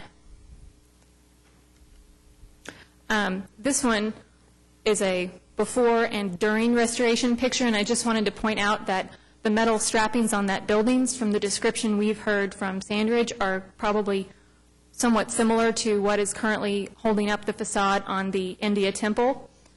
And as you can see, that building has been very successfully and beautifully restored. The next point that we would like to clarify is the issue of reconstruction. The applicant has suggested again and again that anything done to these buildings would be Disneyland, referring to the idea that they would be complete reconstructions. If we look at the definition of reconstruction in the preservation sense of the term, that refers to buildings that are entirely or almost entirely rebuilt, such as when a building has been burned to the ground. We do not know how much historic fabric is left on the buildings because there is no evaluation that's been presented to document that. But the fact that they've stood up for up to 108 years would suggest that there is much more fabric left than in the case of a true reconstruction. And that terminology all comes from the National Historic Preservation Act, Secretary of Interior standards, and is federally standardized. The next issue is the historic value of these buildings. It's been suggested that, in light of their ineligibility for the National Register, these buildings have no historic or cultural value. I think most people would find that extremely hard to believe. You have information in your packets and from the initial application about the history of all of these buildings, and I won't go through that in detail at this time. We have some more information later in our presentation. But an intensive historic survey of downtown done in partnership between the city and the State Historic Preservation Office called attention to the age and the historic qualities of many of these buildings. Cities across the country, including Oklahoma City, often recognize as historically significant places that are not on the National Register of Historic Places. Whether eligible for the National Register or not, I find it very difficult to claim that the oldest building in downtown Oklahoma City and the former home to our state legislature is not historic, and to keep a straight face. Finally, I want to address preservation from the city of Oklahoma City's perspective. In plan after plan, the city has established historic preservation as an important piece of revitalization of downtown. We've heard how the Downtown Design Review Committee's ordinance calls for the committee to enhance existing structures and preserve and restore historic features. Their ordinance also refers frequently to following the guidance of the Downtown Streetscape Master Plan, which addresses historic preservation. The Streetscape Plan tells us we need to communicate the timeless and unique character of downtown Oklahoma City and to celebrate the history of Oklahoma City and the surrounding region. The Downtown 2010 Plan calls for the city to preserve historically and architecturally significant landmarks that contribute to downtown's unique character. None of these plans say that only buildings currently on the National Register of Historic Places should be preserved. Once again, we see that the homework on this project has not been completed. Quotes from an article have taken the place of city plans and ordinances, federal regulations, historic survey data, and a good faith assessment of the buildings. The full story has not been told here, and a second, more thorough look must be required. Thank you.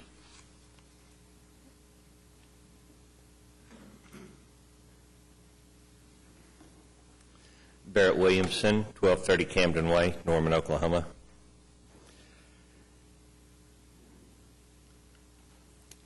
There's not a single solitary person in this room that wants Sandridge in downtown Oklahoma City more than I do. As both an employer and a citizen with a passion for downtown revitalization, I personally take great pride in the strides we have made in our capital city since I began my career as an architect over 20 years ago working downtown Oklahoma City. I personally understand the need to attract and retain a highly educated and skilled workforce, as does Sandridge Energy. Sandridge Energy has a history of corporate sponsorship to local organizations and to the city of Oklahoma City. Sandridge's predecessor, Kerr McGee, also had a storied history as a great corporate citizen for over 50 years and was loved and admired for their commitment to downtown by both the citizens of Oklahoma City and their employees. It would be a shame for us to lose some of these buildings that represent what Kerr McGee has been to this city. Kerr McGee was instrumental in the development of downtown and should be both honored and remembered for their contributions, as I hope that Sandridge Energy might be in the future.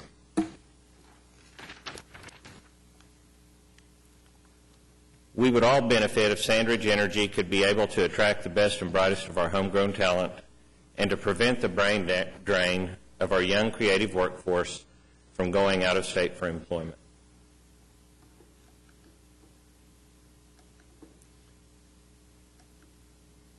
Today, the City of Oklahoma City continues to build on over 15 years of success due in part to our city's visionary leadership beginning with MAPS.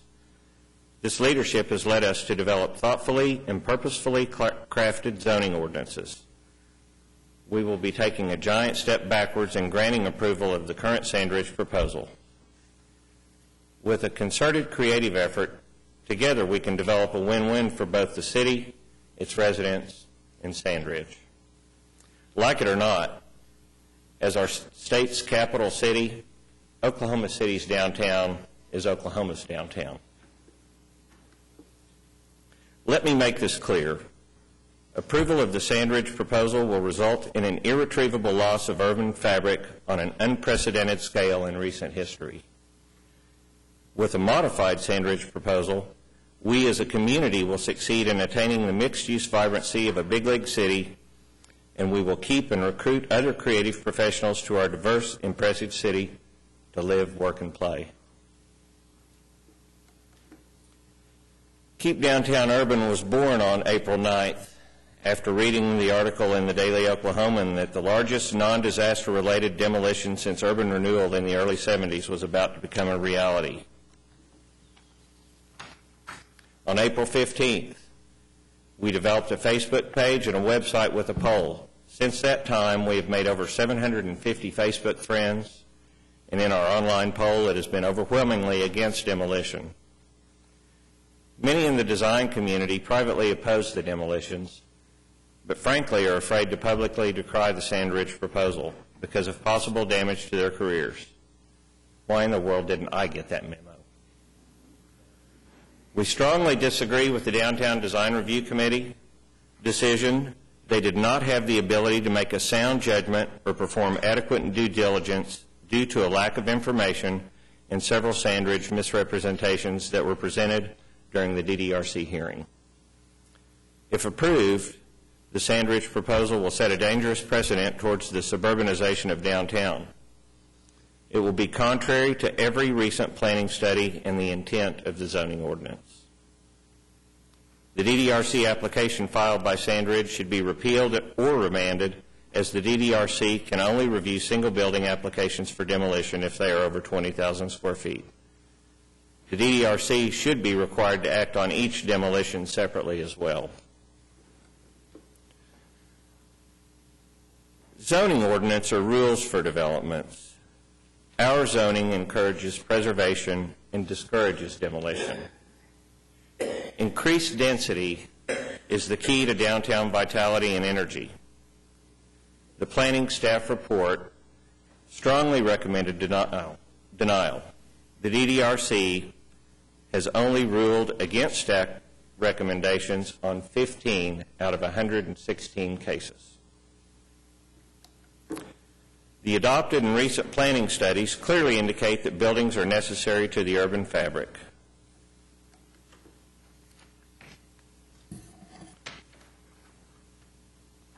The existing former Kerr Plaza, which is a pedestrian space directly in front of Sandridge Tower, is one of 6 that I want to discuss here. Kerr Park across the street, Couch Park down the hill from Kerr Park, BOK Plaza across the street to the west, Leadership Oklahoma Plaza across the street diagonally to the southwest, and the Oklahoma City National Memorial. All of these parks are within 1 block of the Sandridge property. It's not a secret that these public spaces are largely empty.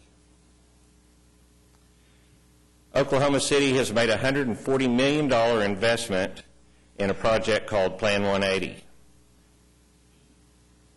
The project is a redesign of downtown streets, sidewalks, parks, and plazas to improve the appearance and make the central core more pedestrian-friendly and walkable. It also includes a makeover of the Myriad Gardens, another open space.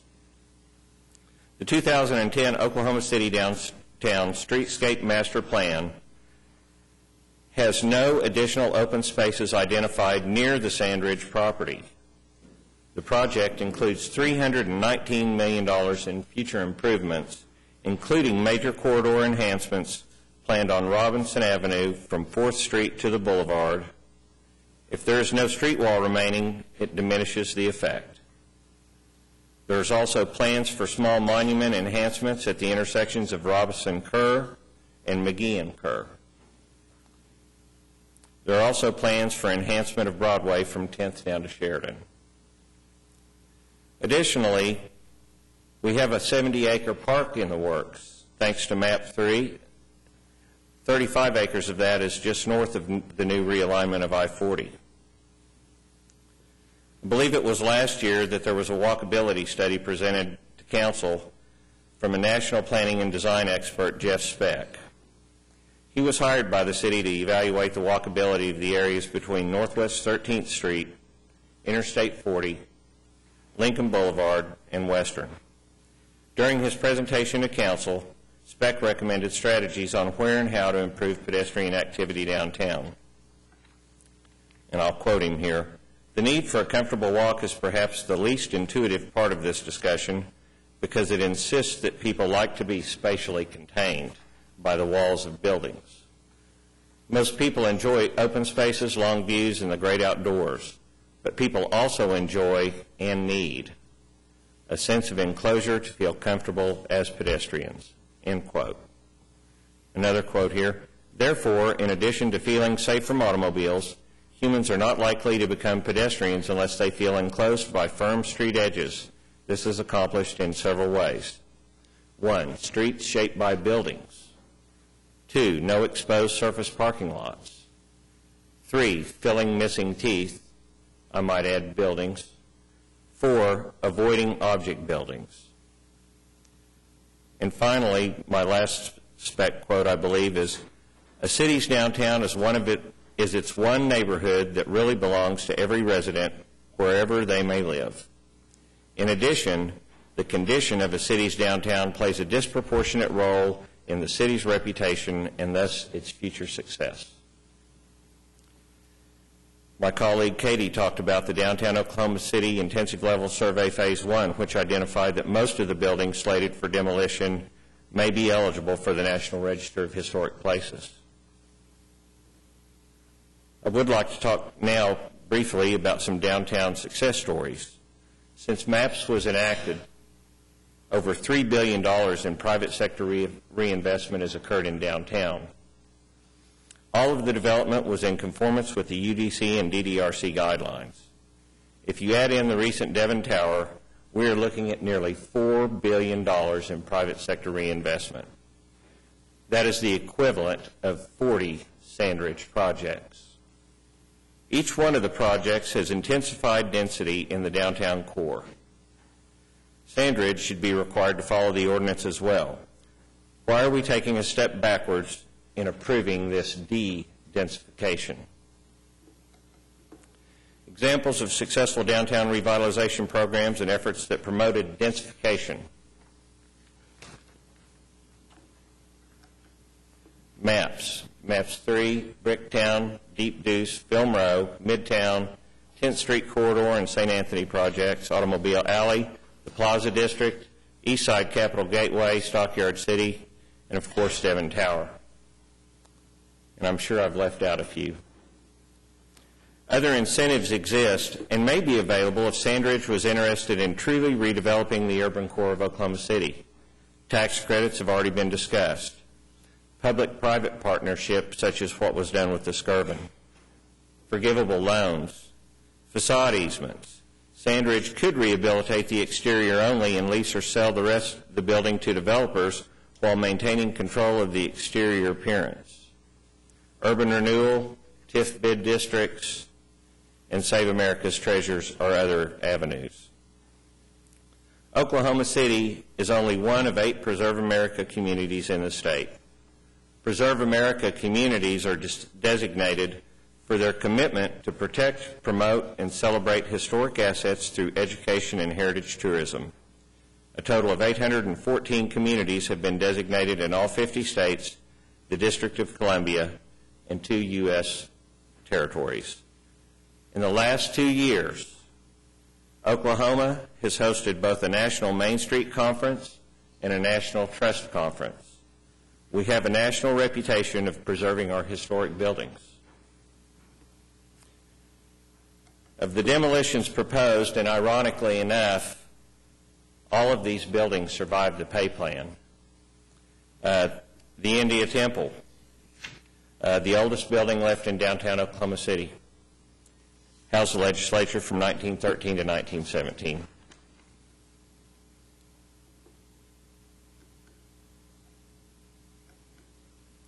Oklahoma Savings and Loan, which became the Kermack Building. The YMCA is adjacent to the east. My clicker quit.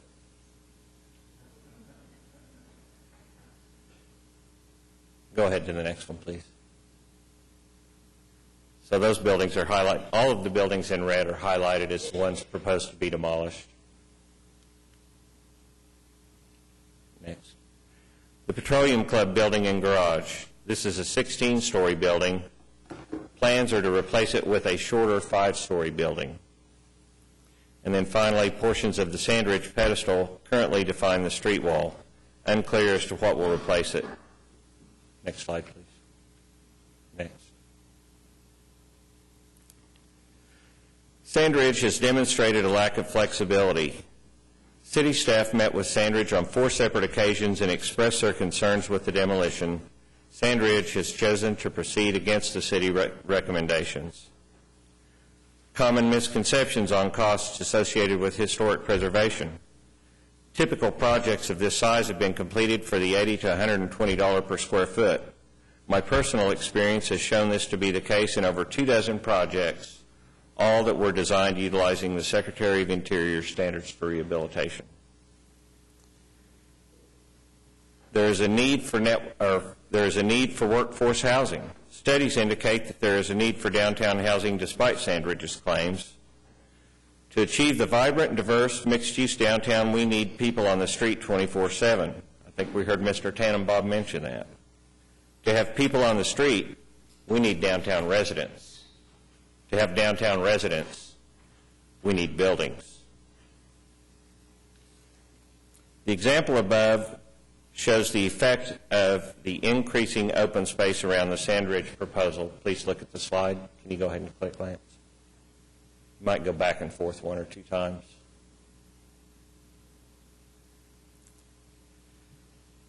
I'd like now to read an urban planning perspective from one of our members. And I assure you I'm getting close to the end.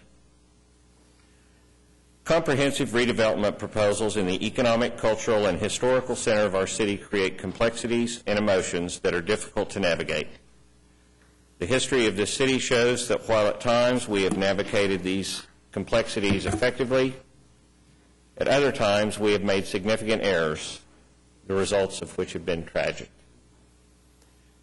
The Downtown Design District and related guidelines were established to help us navigate these complex decisions by stating our community visions and objectives in advance in a climate that is detached from the politics and emotions of the moment. Thus, these guidelines represent, as much as is possible, the unaffected will of our community and provide a point of reference for what is obviously a very burdensome and conflicted discussion. This proposal represents the de-development of downtown. The Carmack YMCA subtotal square footage, 185,706 square feet to be demolished. The India Temple, 48,265 square feet to be demolished. Globe Life Building, 79,368 square feet and 148 parking spots to be demolished. The subtotal of this is 313,339 square feet. And this does not include the office parking structure north of the main tower. The new Sandridge proposed recreation building, which really should be across the street creating higher density on the Sandridge block, would yield a net gain of 88,000 square feet. The net total, 225,339 square feet, almost 250,000 square feet of lost opportunities for redevelopment and density. The proposed demolition of historic buildings and resulting de-densification of our urban center is the antithesis of the zoning ordinances. The architect representing Sandridge stated at the Downtown Design Review meeting that the historic buildings were not assessed for conversion into non-commercial office use, as Sandridge is not in the housing business. Whether these buildings are viable candidates to house uses that would contribute to a vital mixed-use area has not been properly analyzed. Proposed development plans within the past 4 years that involved a member of the DDRC would suggest that redevelopment potential does exist and that they would be able to contribute to achieving this objective. The current plaza is called Windswept in the Sandridge proposal. While the proposal alludes to landscape features that will ameliorate the impact of climatic and environmental factors, it does not indicate specifics as to how this will be achieved or why this corporate plaza will be any more successful in creating a usable public space than the extant downtown plazas that are largely unused. Next slide, please. Further, key aspects of the design in response to the topography of the site are cause for even more concern.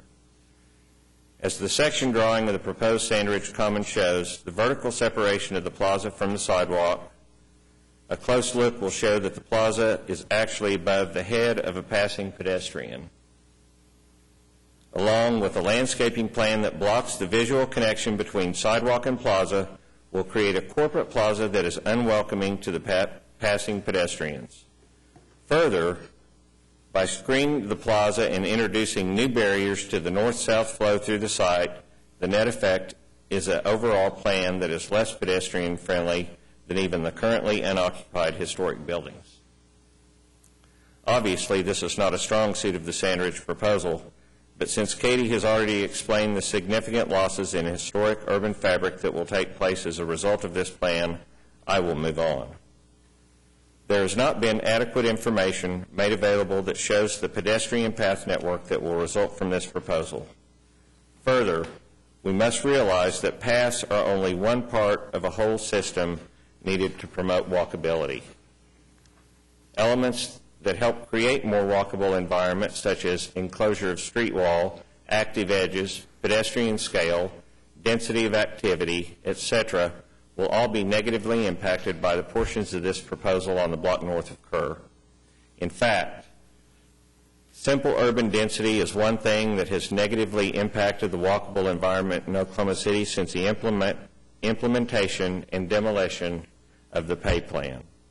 Jeff Speck, a walkability expert hired by the city, stated, "The center of Oklahoma City has yet to achieve critical mass from a walkability perspective."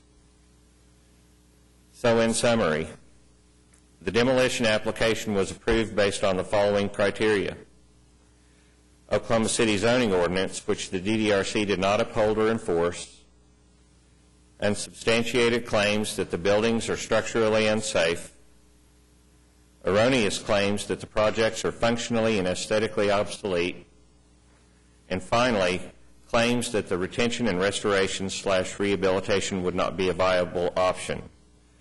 The DDRC turned 180 degrees away from the ordinance, relied on misinformation, and exceeded their authority. The Sandridge proposal not only strays from our community's vision for downtown as outlined in the Downtown Design Guidelines, but repeatedly runs counter to the specific stated objectives of the guidelines. If implemented, the proposal will make more severe our community's struggles to rebuild a walkable urban center and represent an irreversible loss of urban fabric. We must rely on the soundness of the thinking our community established outside the sphere of pressure and desire for cordiality that we all feel today. A vote to approve the Sandridge proposal is a vote to ignore our community's stated vision. Next slide, please. Next. Now a brief commentary on taxes, taxpayer investment, and highest and best uses. Open spaces don't increase land value. Open spaces don't increase our tax base. Open spaces don't utilize the incredible value of the infrastructure that the city paid to install to serve a dense urban environment. Next slide, please.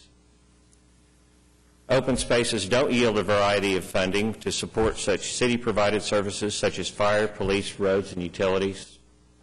Open spaces don't support schools with property taxes.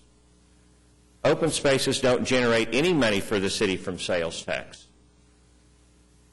Open spaces don't create a vibrant mixed-use urban environment. Next slide, Lance. Downtowns are defined by a high density of buildings and people. Next. Not open spaces.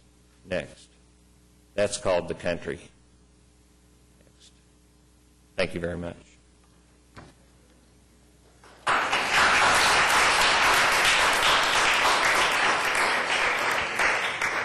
I'll hear from the applicant, Sandridge.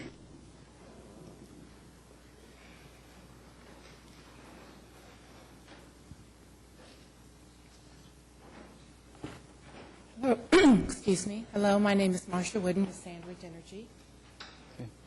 Go ahead and give us your address, for your business address anyway. 123 Robert S. Kerr Avenue. Okay.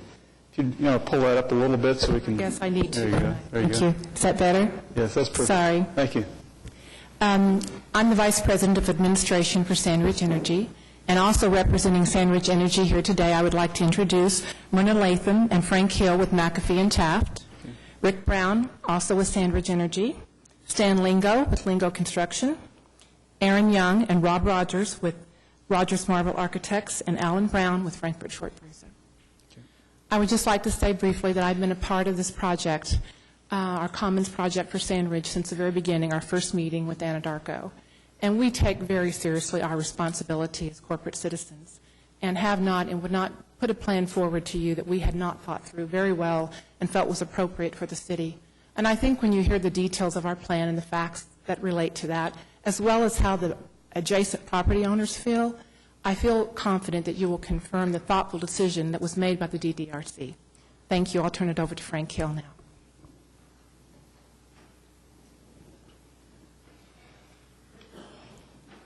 Thank you. My name is Frank Hill. I'm counsel to Sandridge, McAfee and Taft, 211 North Robinson, business address. I feel that it's imperative to initially respond to some of the statements that have been made in the Preservation Oklahoma presentation. I want to take those head on before we go quickly to the balance of our presentation. First of all, with respect to the ordinance, I've read the ordinance many times, and to me, the components of the ordinance are subjective and go with respect to the entire plan and require the good judgment of the members of the DDRC, which I certainly believe they exercised. And they come together as different components of the plan, and certainly I think that absolutely complies with all of those components. Secondly, it's been implied that there have been misrepresentations made by Sandridge in its presentations and its application. Nothing could be further from the truth. The two areas that were mentioned in particular were representations with respect to historic preservation. I had numerous conversations with Bob Blackburn, our State Historic Preservation Officer, as well as Melvina Heisch, his assistant. I've worked with them for many, many years. They've been involved with these properties since the 70s. Bob Blackburn surveyed these properties back in one of the first jobs that he did after he was State Historic Preservation Officer. And I sought his opinion on eligibility for listing on the National Register, and they did provide that in advance to us, and we presented that as part of our package to the DDRC. And just as an example, with respect to the India Temple building, Bob said that the consultant retained by the city, Sally Schwenk, said that there was no integrity for the original construction, but may be eligible as a remodel. This is the city's own consultant. And then Bob said, the State Historic Preservation Officer, not eligible due to significant alterations to the 1902 and 1920 design, including modern windows, concrete skin over the entire building, metal cladding between floors and windows, creating a vertical band. So they told us in advance that there were big problems with that building, but we didn't stop there. We did extensive work in connection with the properties. One of the people here today has worked for Kerr-McGee from inception and then on with Sandridge, and knows these properties inside and out. And so we did have structural engineering utilization. We did not go in and hire independent structural engineers to do exhaustive studies. It's pretty evident that these buildings are not structurally sound, and evidenced by the fact that they have not been utilized for at least a quarter of a century for any purpose. So I think that's quite relevant. So there were no misrepresentations. We were very honest and straightforward in our presentation. The last thing I'd like to address initially is that there's somehow a fatal flaw in the actions taken by the DDRC because they did not vote on each separate demolition. I think that's absolutely wrong. I think each separate building, each separate application for demolition was considered separately and discussed, and the staff report reports separately on those, and they were considered on a separate basis. This is an administrative hearing, and so I think that the single resolution that was broken down with respect to each of these buildings is absolutely proper. So those are the things I wanted to address just at the outset.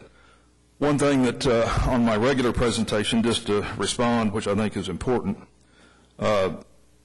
Sandridge bought this property in July of 2007 from Anadarko Petroleum Corporation, which had acquired Kerr-McGee. And these buildings were put up for sale by Anadarko, which had no relationship to Oklahoma City. And thank God Sandridge bought the whole complex, in effect saved it. Then the proposed plans for demolition were submitted on the part of the discussion had been early on with the city staff about demolition.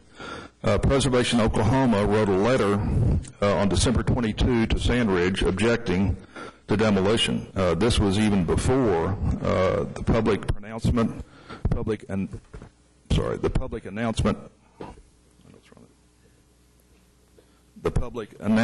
of the project, the master plan. And that was taken into account in submitting the overall application on the on February the 8th, 2010.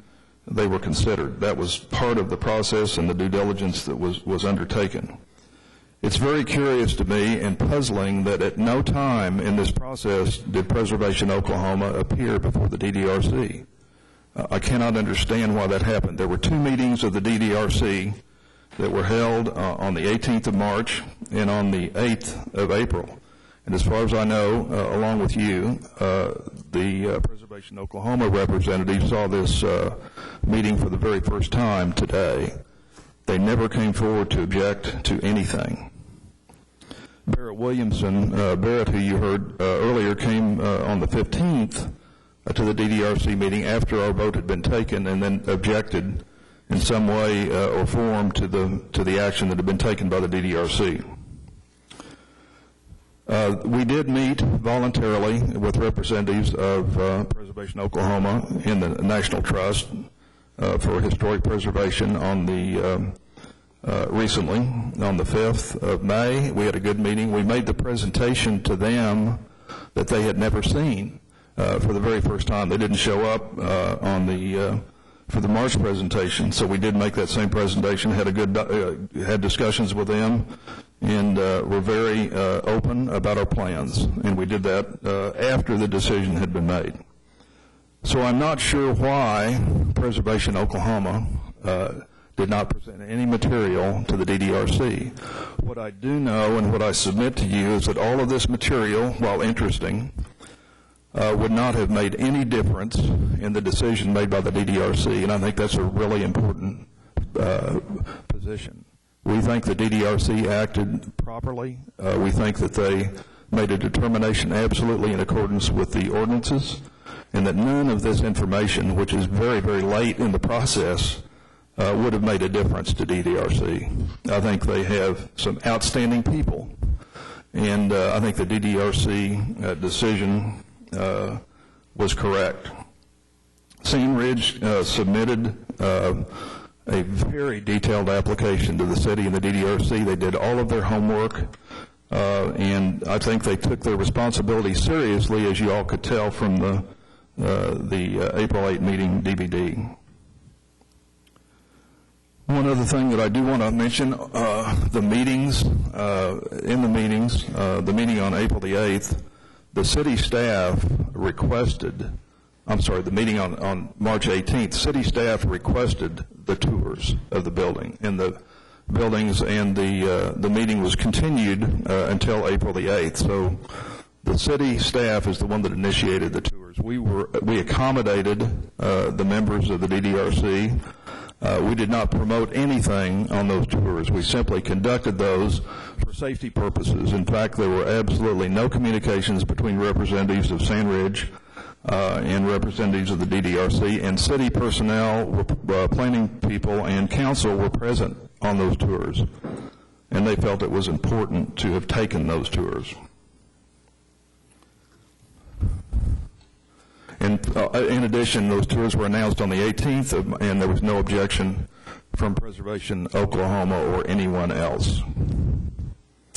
So I guess what we absolutely believe in reaching this decision, the DDRC specifically took into account all of the issues that Preservation Oklahoma raised in its objections today and prior to this meeting, and gave a very thoughtful discussion and acted properly in accordance with the ordinance.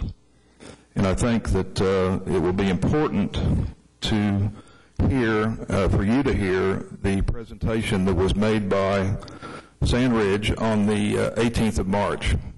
It's not real long, but I think it's important that you see it. And we'll try to get through it quickly, but it's a presentation of the master plan, and frankly, I think you need to see it, and presented by an outstanding architect, Rob Rogers. Rob, do you want to come forward and do that quickly?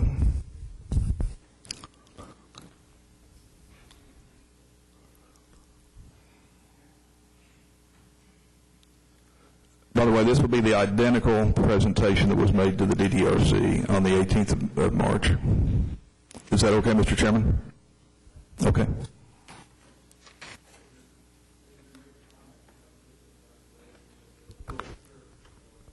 Yeah, it's just, I'm sorry.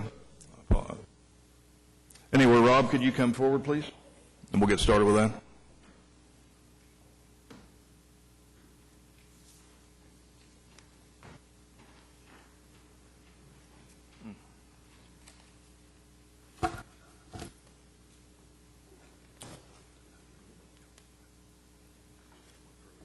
Good afternoon.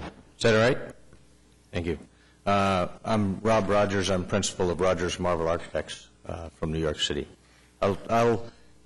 Since this is a sort of the version of the presentation that we gave the DDRC, I'll actually try and move through it faster because I think the material has some more familiarity here than it did at that particular time. So I'll, with regards to time, quickly. The opening slide very simple and straightforward. Sandridge project is part of the very big picture, as you heard before, almost $4 billion of work in downtown Oklahoma.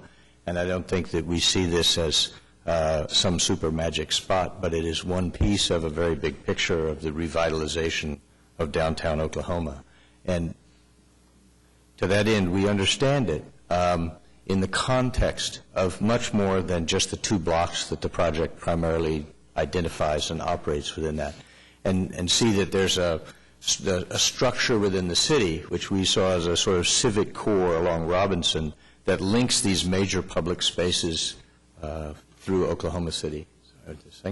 And it also abuts the Broadway corridor, which anchors the hospitality, the conventions, those visitor-rich areas of downtown, all the way up into what becomes Automobile Alley and proposed sort of restaurant roads that go up into there. This very commercial corridor that goes through there, and that the linkage is, in fact, the Sandridge Commons that goes between those. It's fundamental to the development of this piece of the city. That, in fact, we're looking at this not just as 1 or 2 pieces, but it is a holistic project. And to that end, I don't think you can sort of pick a piece or a part. It's a large-scale plan, and it's got elements that contribute to each other collectively. And this linkage is actually quite fundamental. As pointed out, the memorial is the most visited site in Oklahoma City. It's also, although it's terrific open space, it's passive in sort of the highest regard of passive space. And what we're talking about is a very different kind of thing, a very active public space with the long tradition, learning everything we know from Jane Jacobs to Holly White, famous urbanists that understand public space and talk about how to occupy it, not as a sort of bleak environment, but rich space that not only enables its inhabitants, but begins to create catalyst opportunities in the city in which it's a part. And this is not something that is particular to Oklahoma City. This is something around the nation. I just draw a few examples, places like Philadelphia, where they're organizing their master planning of long-range park development along specific corridors, where they're making investments in public space which stimulates the reconstruction and the rehabilitation and the re-inhabitation of vacant structures around those areas. And to that end, we believe that there's an enormous direct and enormous catalytic effect to the project that we're talking about in terms of bringing this population in, programming the space, and developing it in a highly sensitive way.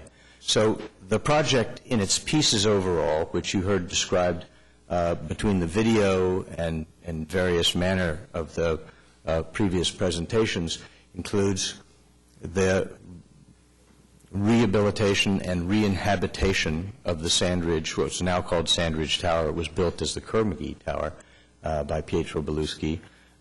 In the back center, the rehabilitation, reconstruction, preservation project for the Braniff Building, a new building on the site of the 120 Kerr, and a series of open spaces on the block itself that then combine and link with the reconstruction of Kerr and Couch Parks, which are the elements in the foreground of the project that you see here. And you can see this piece as we are now talking about opening the site up to what we call the civic side. And I'm reminded, because you showed the video, we had long discussions of both the preservation issues, but also the urban design issues that are a part of a project of this scale, of this magnitude, and this character. And I think it's worthy at this point, too, to sort of address a few of the kind of issues that have come out, like the conversation about street wall. And I don't think anybody's taken it lightly and said, well, open space is always better than street wall. This is a highly specific site. It's a very specific place with buildings and environments and economies that are not like any other. And so it's not a place for generic resolution. It's a place for a specific solution. And what we want to do is begin to take the most consequential and vital pieces of the block that remain and bring those to their fullest possible life. And that begins by taking on even the base of the Beluschi Tower, which was originally designed to be one of a multiple set of buildings on this site. The others were not constructed. and give it a front door onto Kerr Street, deliver the sort of quality at the base of the building and into the streetscape and into the public space that the building has in the context of the skyline overall. And so to that end, just to give you a sense, we're trying to be very sensitive to the legacy of Pietro Belluschi, one of only 6 American architects to win the National Medal of Arts, for instance, with his work often in other religious structures, understanding the sort of the proportional screening and the elements that are part of his language, and bring those to bear in a combination with the proportional understanding of this building itself, how it's organized perspectively and against the skyline, with the modifications of its new owner, Sandridge, which is in the business of geology and creating incredible sort of seismic mapping exercises, and bring that now into the ground plane and develop this new thing. And we brought forth this one piece to show you in more detail some of the sensibility, some of the process, some of the detail and characteristics that we're trying to bring to this project, particularly at the level of human habitation at grade, because we're not going into each piece of every part of the project at that level of detail. We also understand that when you're trying to take a look at what is public space, there's a lot on the site right now, but it's not particularly successful.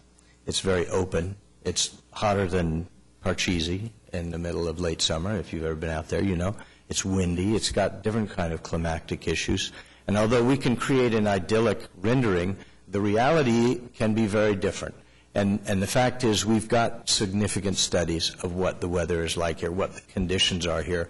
We're working with our engineers, Arup, internationally known for their work in environments and sustainability, developing strategies to do with sun exposure, wind exposure. We currently have a scale model that's been constructed. It's in the wind tunnel up in Colorado, where we're making subtle adjustments in the landscape and the construction of the elements to create the most habitable and desirable open space things. This is not the sort of brush it clean and leave alone and go after it. This is a whole series of very intimate elements. And the landscape that we're looking at, working with renowned landscape architect Peter Shout from Chicago, is a working landscape. It's not just decorative and ornamental, trees that don't have anything to do with the wind or don't deliver a regular sense of shade. So they're organized across the site in manners now that we're being tested in the wind tunnel so that we can create a whole array of spaces that are both intimate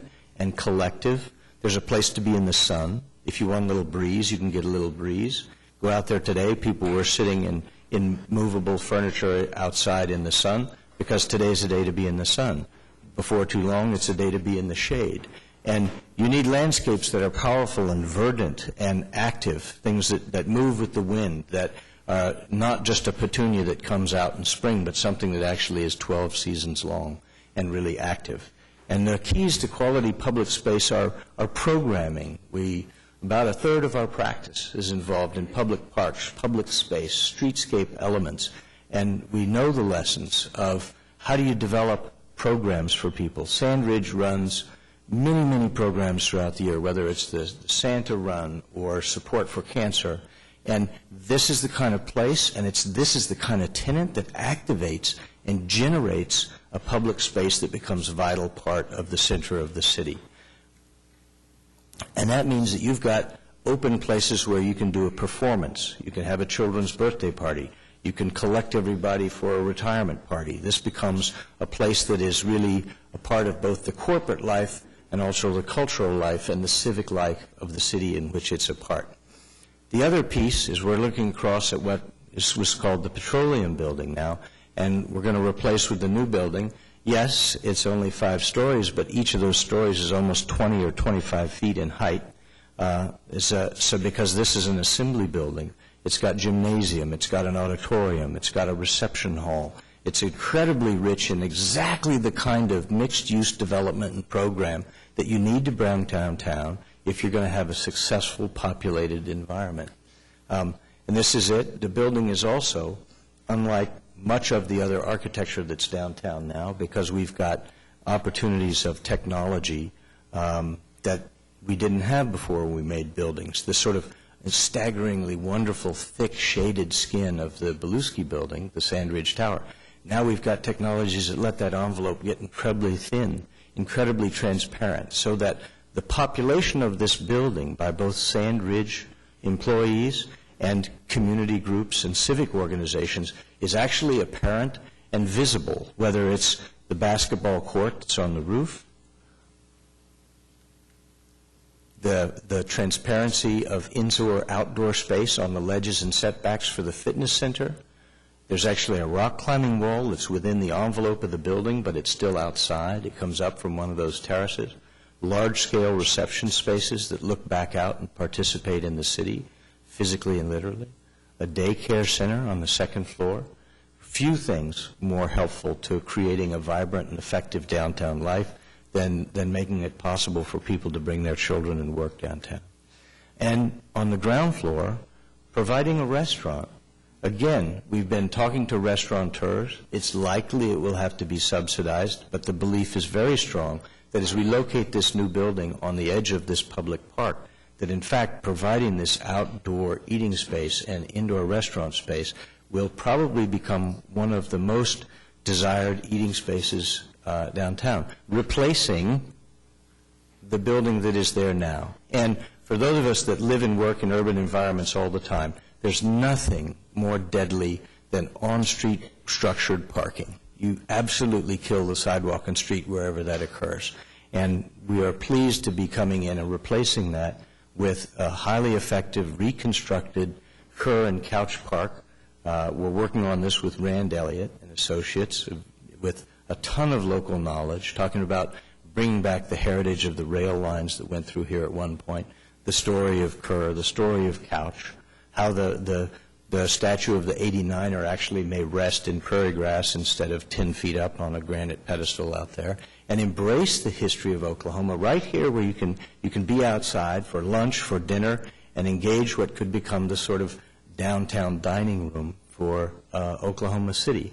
And to that end, the park itself we're working on, and as I mentioned to the DDC, it's not formally in this application because we have other public processes to go through with to design the park and get it through before it comes back to the DDRC. But it's fully integrated with Project 180. It's 100% accessible.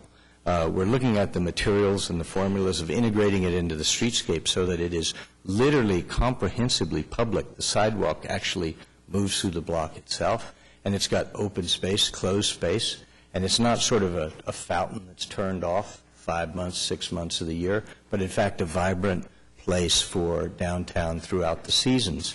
And it's adjacent and it's available for additional programming, both for public events, whether it's outdoor films, the Christmas tree downtown at Christmas, but a whole array of events, because this sort of guaranteed population and programming by a committed tenant like Sandridge is at the very heart of the quality of public space that we're kind of trying to talk about.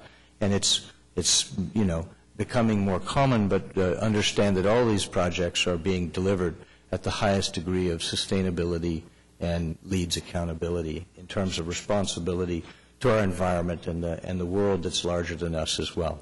And as part of this, we're going to take some buildings down.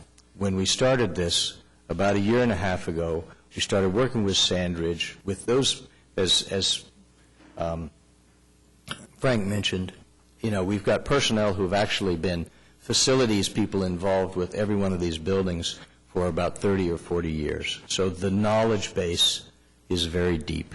And in addition to that, we've brought in Frankfurt Short Bruza, Alan Brown, teams of engineers to help us make evaluations of these buildings. It's not been a sort of off-the-cuff, short shrift understanding. But also, I jumped just quick. This is one of the pieces that we're coming down. This is a street wall. This is deadly. This is not a delightful urban situation. This is structured parking above grade with the staggeringly large party wall that's facing the Kerr Park, which is going to be replaced by an incredibly intense mixed-use program transparent building. We're taking away parking that exists and cuts off street and pedestrian mobility, and that parking exists on both the north and south sides of that building. It's the worst thing for pedestrian activity, have cars crossing you.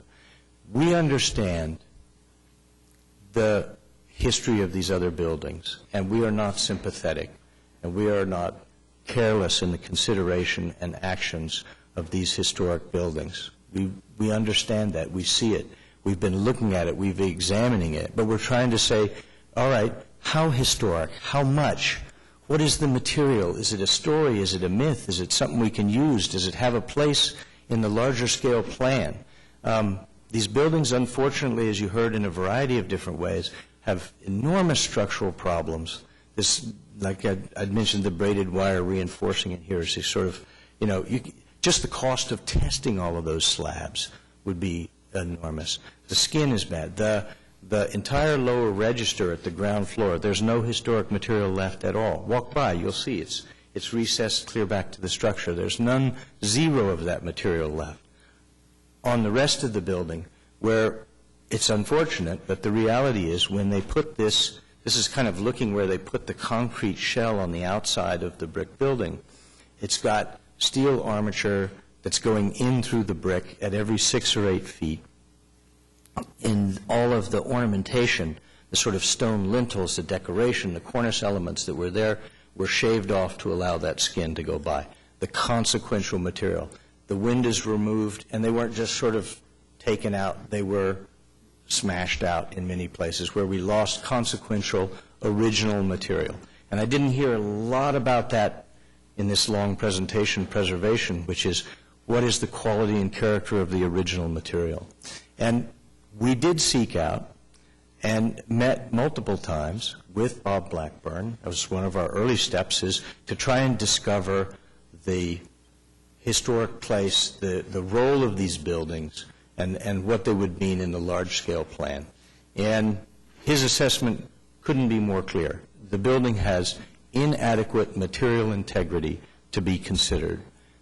The staff report issued to the DDRC quotes, "This building no longer retains integrity for its original period of construction." The YMCA building, again, further down the street, no question of its cultural place in the history of the development of this portion of the city.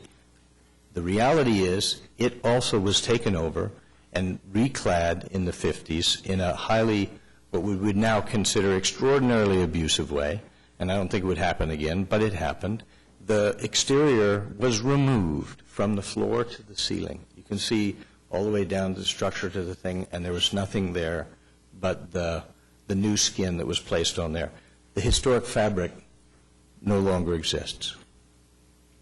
The Kermac on the corner is also the building built over several periods of time. It's held a very prominent location on the street corner of Robinson, but its detail in terms of the character of the windows, the elements, the base spacing at the base, the sort of the fine detail elements that begin to elaborate on that building's place in history over time has been taken out and changed and adapted by those modern kind of skinny little aluminum windows and pieces that really have no consequence to the original character of the building. Furthermore, this assembly of buildings, when we began to investigate it for a variety of uses, the floor plates don't line up. As you can see, there's sort of halfway floors in between. That's where the plumbing and risers go. Are these things potentially solvable in some way?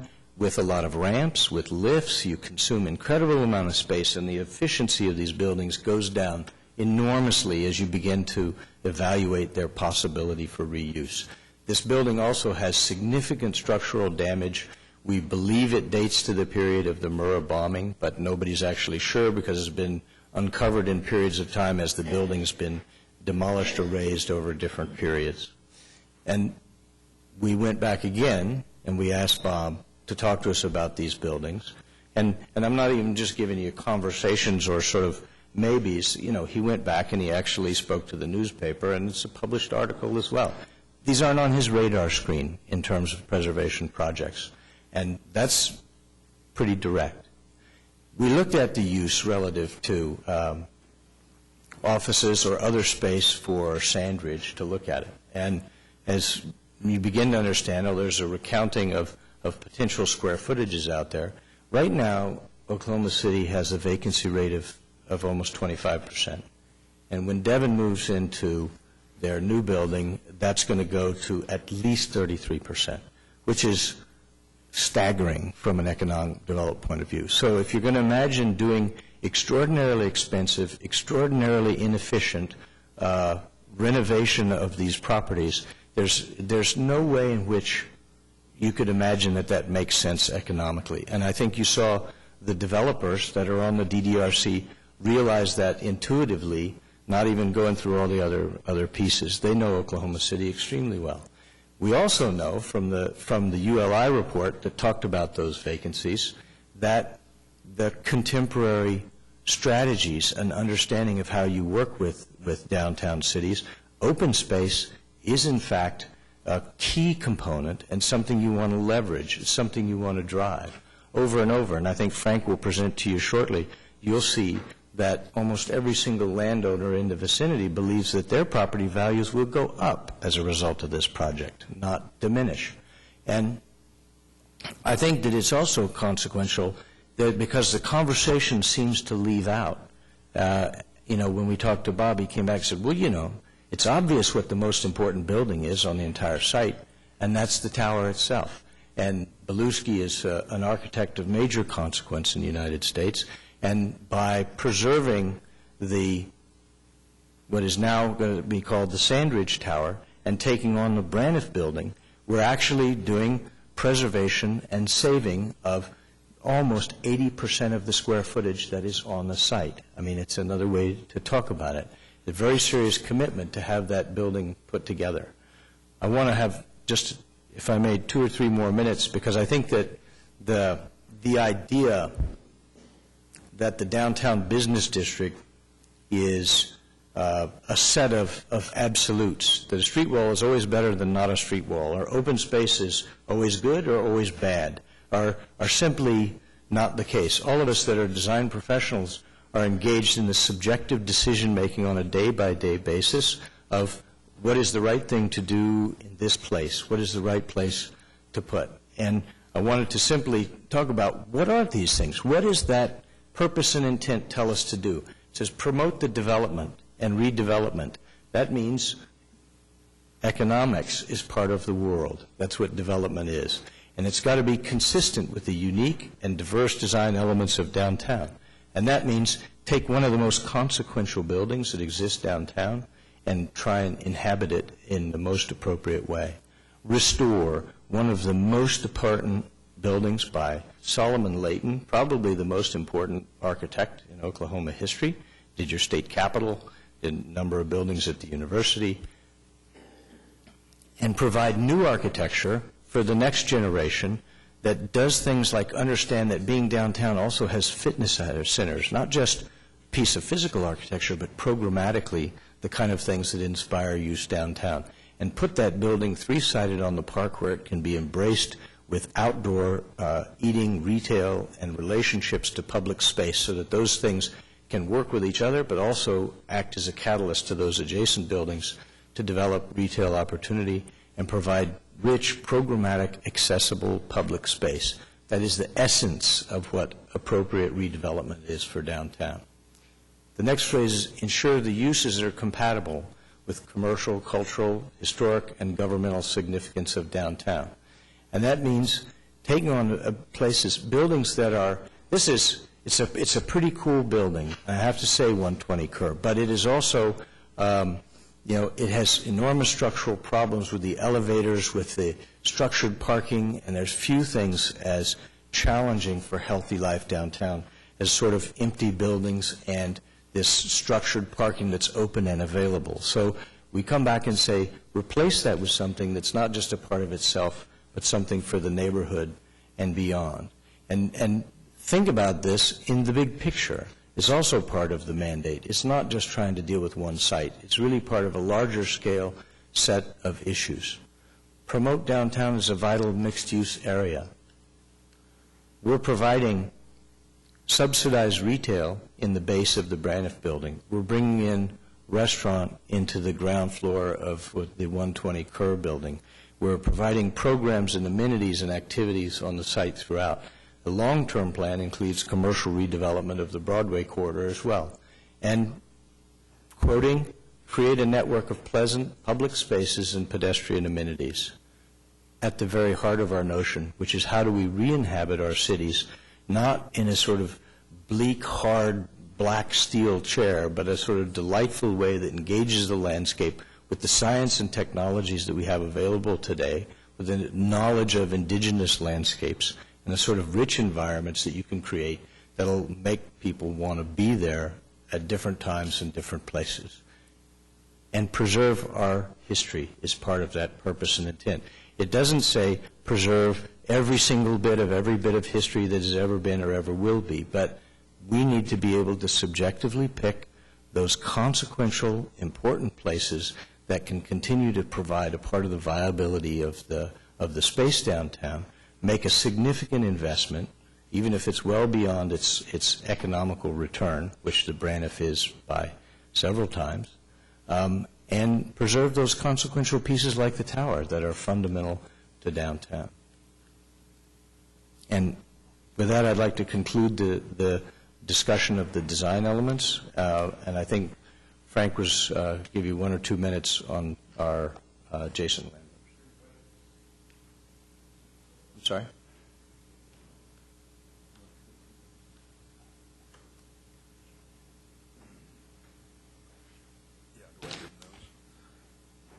I want to make one quick remark about my discussions with the State Historic Preservation Officer. The Sandridge plan, the master plan, we are very committed to honoring the past and the history of our city while looking toward the future. This is a very practical, methodical plan which we believe mixes the critical elements of preservation and progress. And there are 3 things that I have talked to the State Historic Preservation Officer about.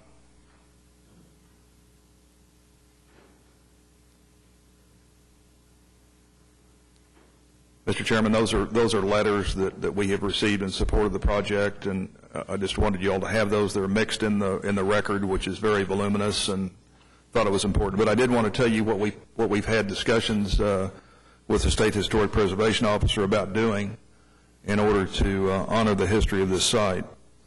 First, and I think this is very important, as part of Project 180, there will be 50 medallions done that will be in the various parts of Oklahoma City to recognize the history of our city. And right now, Mr. Blackburn intends to place 2 medallions on this site, one honoring the Braniff building, and one honoring the tower, which he believes are the 2 most important parts of this site, both of which will be preserved. Secondly, he has suggested that he would be willing, as the State History Center would be willing to lend to Sandridge for display in the Braniff building artifacts relating to the corporate history of Braniff, which I think would be a terrific exhibition and a way to preserve the past. And then finally, he's talked with us about doing a gallery of photographs comparable to that which has been done in the Skirvin, which everyone really likes and has been very well accepted. So those things are in discussion stages, and certainly we support those in principle. You all have probably gotten a number of emails, I know you have, about the project, and many people opposing the Sandridge demolition. And I just want to make sure you had the major letters of support that we have received, and I think it's important that we go through those with you very quickly. And we've got a map there that will show you exactly what these properties are and how extensive the support is. First of all, the Sandridge project is listed, number 1. Secondly, the Oklahoma City National Memorial, and Kerry Watkins will speak in support of that shortly. BOK Plaza, just next to the property. Dowell Center, which is absolutely as close as can be to the 120 building. A Leadership Square, and Mark Befford is here to support that. as well as City Place, Oklahoma Tower, Corporate Tower, the East Parking Garage, the Galleria East Parking Garage, Devon Tower, as well as the Devon headquarters, and the Concord Hotel, all of which are owned by Devon Energy. Steve Sherman, who owns a building adjacent to the park and right next to the project, and he has spoke at the DDRC meeting. And then finally, a letter of support that we received today from the Skirvin Hilton, and I think it's important maybe we read this in the record. It's a letter to Mr. Chambliss, J.J. Chambliss, from John D. Williams. We're familiar with the master plan for Sandridge Commons and wholeheartedly support its implementation. By removing and replacing the unsightly and unoccupied buildings surrounding the tower with inviting public areas and mixed-use development, the Sandridge project will become a wonderful amenity for Skirvin guests and will provide enhanced accessibility to the rest of downtown Oklahoma City. We are also excited about the renovation of the historic Braniff building and enhancement of the former Kerr-McGee Tower. As a recent new business in the community, we realize how vital development is to the downtown area, thereby creating new jobs, healthy activity venues, and revitalizing our streetscapes, all of which will encourage people to want to live and work in Oklahoma City. And that's coming from the general manager of the Skirvin Hilton Hotel.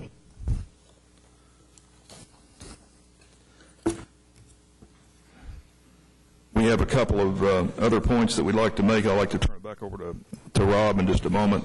But I think the other thing that was quite interesting in the presentation was that it was suggested that open space detracts from value of buildings, and here we have this huge number of people in downtown Oklahoma City supporting our project, and they want to see it happen, and I think they all believe that it will help their properties and enhance the value of their properties. I had the good fortune on Tuesday night, yes, sir. Okay.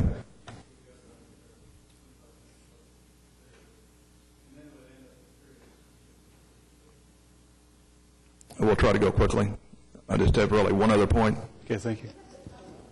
I understand. That's what we're trying to make that happen. Go ahead. Sorry, Mr. Poston. I just wanted to say that on Tuesday night at the Dean A. McGee Awards Banquet, which is the major single event undertaken by Downtown OKC, which is the public-private organization that promotes downtown Oklahoma City. The James Jenkins, who's the president and CEO, she's been here 1.5 years, came from Boulder, and she reflected on highlights of her short tenure, which included the Oklahoma City Thunder moving to Oklahoma City, the Ford Center renovation, Devon Tower, Project 180, and Sandridge's rescue, and I use that word verbatim, rescue of the Kerr-McGee Tower. And I think Sandridge has rescued the Kerr-McGee Tower and prevented it, certainly as Rob suggested, from a very difficult fate that would have been extremely disadvantageous to Oklahoma City had this property gone on the market and was thrown into the vacancy rate of all other downtown office buildings.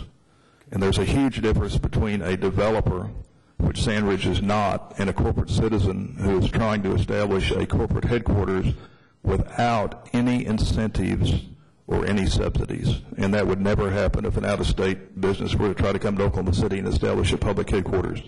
Sandridge is asking for nothing. They're giving back with the contributions to the two parks.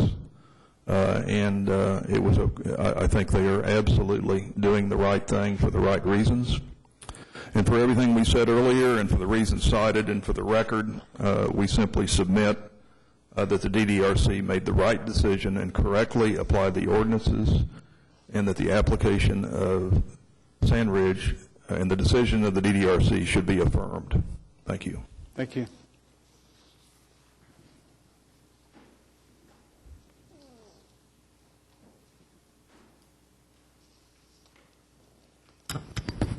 Mr. Chairman, I've got one question of the architect, or either one that can answer this question. Do you actually have documentation of the structural integrity of those buildings?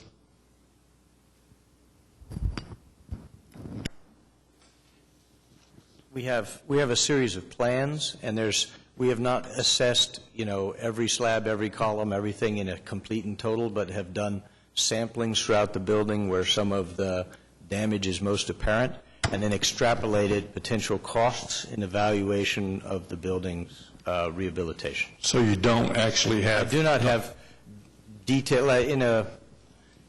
There are some times and places when you might do that, and I think it was referenced earlier, there's even a significant amount of visual damage, a lot of history that's already inherent in terms of areas that have been shored up from visible deflection, but we have not examined what it would actually cost to repair all of those situations. We have general order of magnitude cost estimates for that material.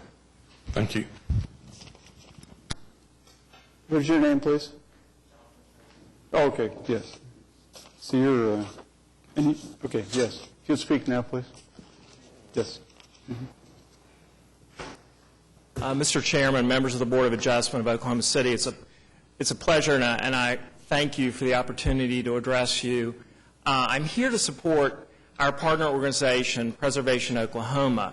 The National Trust has some 48 statewide partner organizations, hundreds of local partner organizations, and we have 6 regional offices, and I'm the director of the Southwestern Regional Office, which is based in Fort Worth, but which covers Oklahoma, Texas, New Mexico, and Arkansas.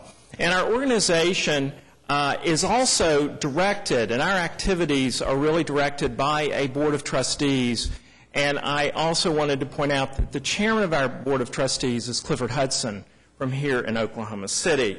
The National Trust is most eager to see and continue to be a part of the rehabilitation and the enhancement of Oklahoma City, like we are of our many partner organizations, cities, as well as the states and localities that we try to serve, that we strive to help people preserve, protect, and enhance the places that matter to them. Well, it's clear to us that there are some buildings here involved in this application that are places that matter. In fact, I had the feeling upon coming here to speak to you that you are about to lose one of the most historic buildings in your city. I've had long experience with buildings that had been slip-covered, that had been gutted, that had been covered by Portland cement, that had been, in fact, obscured in terms of their historical value and their historic integrity. And the way to get beyond that is to go in and actually do a really careful and very, very knowledgeable structural assessment of those historic buildings. Where I came from in Charleston, South Carolina, we did this on a number of occasions. And actually, Katie showed a slide of me with one of my proudest projects, which was the saving of the Charleston County Courthouse, which was built in the 1750s, but which had been so obscured through renovations that there were calls to just gut it again and make it look like it did in the 1950s. Well, it was because people had lost a sense of the history of that building. We brought in none other than the man who authored the Secretary of Interior Standards, the Guide to Historic Preservation, who was Dr. Brown Morton, who carefully told the County of Charleston, just as I'm going to tell you now, that there's a step missing. There's a step that has never taken place, and that is an actual building assessment of the historic buildings in this block, and most particularly the India Temple building, which is the oldest building in Oklahoma City, and it's still there. I walked down the street. The cornice is there. That doesn't mean that the cornice is there. We didn't have the cornice on the Charleston County Courthouse. The cornice survives. You can look right there where some of the sheathing has disappeared, and there's the historic fabric. The brick's there. The stone trim is there. Even though it's been damaged, it's still there. And that's just from a naked eye observance. So that part has not occurred.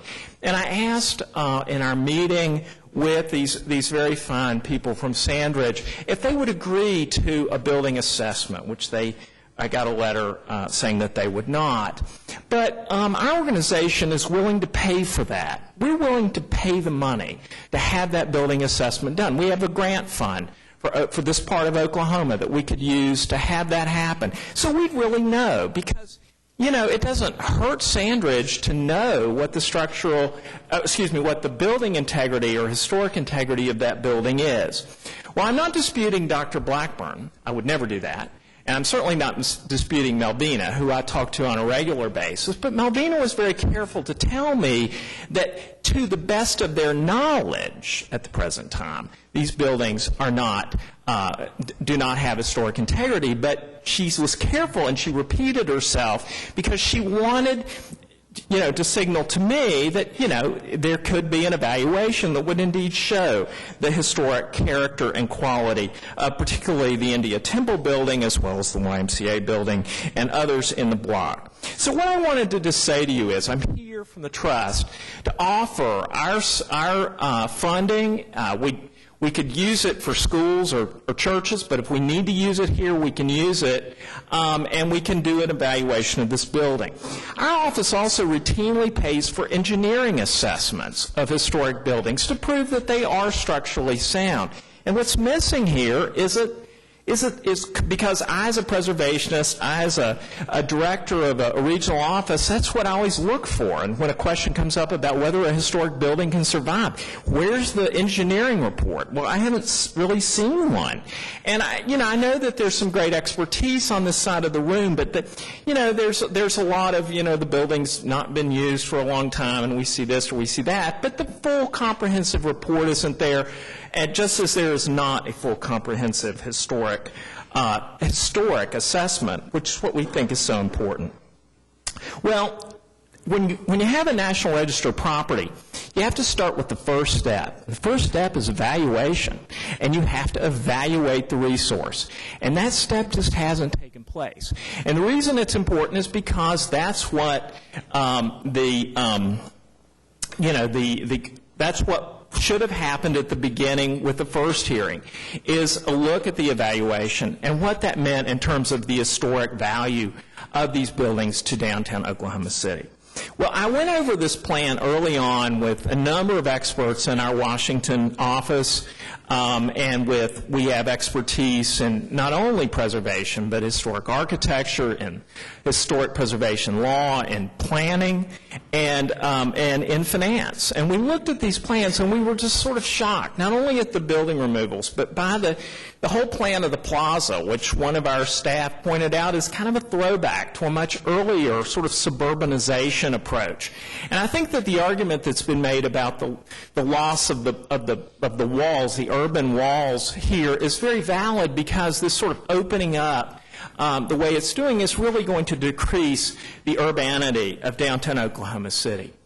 We're very concerned about this project. Our organization takes this role very seriously. We want to be helpful. We don't want to be obstructionist. We don't want to be overly critical, but we want to say here, and we want to offer, that we will do what we can to help evaluate the true historic character of these buildings, and we offer that today. Thank you very much. Okay, thank you. We've got a couple of others signed up. Nick Roberts. Nick here. I'm sorry if we can kind of keep it brief at this point in time, or if there's anything new to add to the argument or whatever, please. Right, I definitely understand that. Yeah. My name is Nick Roberts. I reside at 528 Waterview Road, Oklahoma City, which is in Ward 5, I believe, represented by Brian Walters. I wanted to talk about, well, first of all, let me introduce myself. I operate, my involvement in downtown is really that I just operate a blog where we talk about a lot of downtown issues. And out of hundreds of readers, we got about 70 votes or so on the issue when I did a straw poll, and 42 of the results came back that people were opposed to this, and there were only 20 people out of those people that were in support of the entire Sandridge proposal. And I wonder how many of those 20 still wish that it would change and adapt and be more suitable for the true urbanity that we're hoping to see evolve in Oklahoma City. Now I want to talk about the loads of these buildings. The truth is that the Kermac building is in the exact same condition as the Braniff building. It is structurally stable, and if at least we cannot save the India Temple or some of these other buildings, we need to be saving the Kermac building. And I would theorize that the Kermac building is actually being demolished, not because it's obsolete, but rather to improve the sight lines of the Pietra Beluschi design tower. And I think that that is an error. I think that we don't need to be demolishing towers in order to improve sight lines of other towers that are located a block away. I think that sets dangerous precedent, and I think that's the real issue here that's being avoided when we're talking about the Kermac building. And as far as them not being economically obsolete, I don't understand how you can talk about a building not being economically obsolete when over the last decade, Sandridge and Kerr-McGee have fielded numerous offers from prospective developers, big-name prospective developers who are respected here in downtown Oklahoma City, and declined every single one of them. So I don't understand when people are willing to do the redevelopment that would be necessary to make these sites economically and functionally working, and then Sandridge says it's not going to happen because they don't want to do it, but they don't have to because there are plenty of developers that would do this themselves. And when you improve the site and do all of these things that would enhance the urbanity of this development, you're talking about taking a $100 million development designed by, Sandridge basically alone, and you take it and you have a $40, $50 million development instead that is far better and enhanced by community input. And that is something to be proud of. Because here, the community, Sandridge has said, that the legal representative that spoke recently, he said that we didn't talk to Sandridge, that we didn't show up at the regular meeting. We haven't been in the process, but the truth is that we have. We've been trying to be in the process, and if you, after the meeting, G.D. Faulkner, Anthony McDermott, and several others remarked that the process is broken. The process that we currently have does not enable the community to be involved in these projects before they go up for a yes or no vote. So what we need to do is, because you can't reform the process in the middle of something like this, but you need to send this project back to the drawing board. There are so many concerns, and this side of the room isn't opposed to this side of the room. We want this side of the room to be successful as well, but we just want to come together here in the middle aisle, and what we want in the end is for our concerns to just be met, and those are that I think city code has been remarkably overlooked. The current city code states that 60% of a facade has to be within 10 feet of the street, of the sidewalk. And I don't really understand how, when you have a development, because of its vertical separation from the street level, that this wonderful park really isn't connected to the sidewalk because of the vertical separation, unless you're 20 feet tall. The reality is that, where was I? The reality is that you've basically got an entire development that is a massive setback. Not even a 10-foot setback, 20-foot setback. This development is basically one huge, 100, 200-foot setback, basically, is the extent of this development, because you're removing all of these buildings that have no setback and instead replacing them with nothing. Because the whole purpose of this is basically for kind of a picture frame around Sandridge Tower to improve the sight lines of Sandridge Tower, to make Sandridge Tower more attractive, not the street. The focus is not on the street, not on the pedestrian on the street, and in my opinion, that is a wrong focus. That's not really being inclusive or embracing the community. Also, one of the things that I don't really understand is the building at 120 Robert S. Kerr. This is the modernist the Cubist building that you saw in the renderings. I don't really understand its placement because the placement doesn't really make sense. Robert S. Kerr is not a very high-traffic thoroughfare, and currently I would estimate that it has zero visibility. If you move the building to Broadway instead, and you could save the Indian Temple and then move the building at Robert S. Kerr, move it north adjacent to the India Temple, not only do you create a new street wall and reinforce Broadway with more hemmed-in well-defined space, which is severely lacking in Oklahoma City, but you've also increased the visibility of this awesome building that the architects at Rogers Marvel designed. And visibility is what this project is all about, and sightlines and connectivity. If you move that to Broadway, you've got that. You're connecting Automobile Alley to the downtown core with this piece of architecture. As it stands, there is nothing connecting that part of the city to this part of the city as it stands. Also, I'm going to ask you to bring it together here.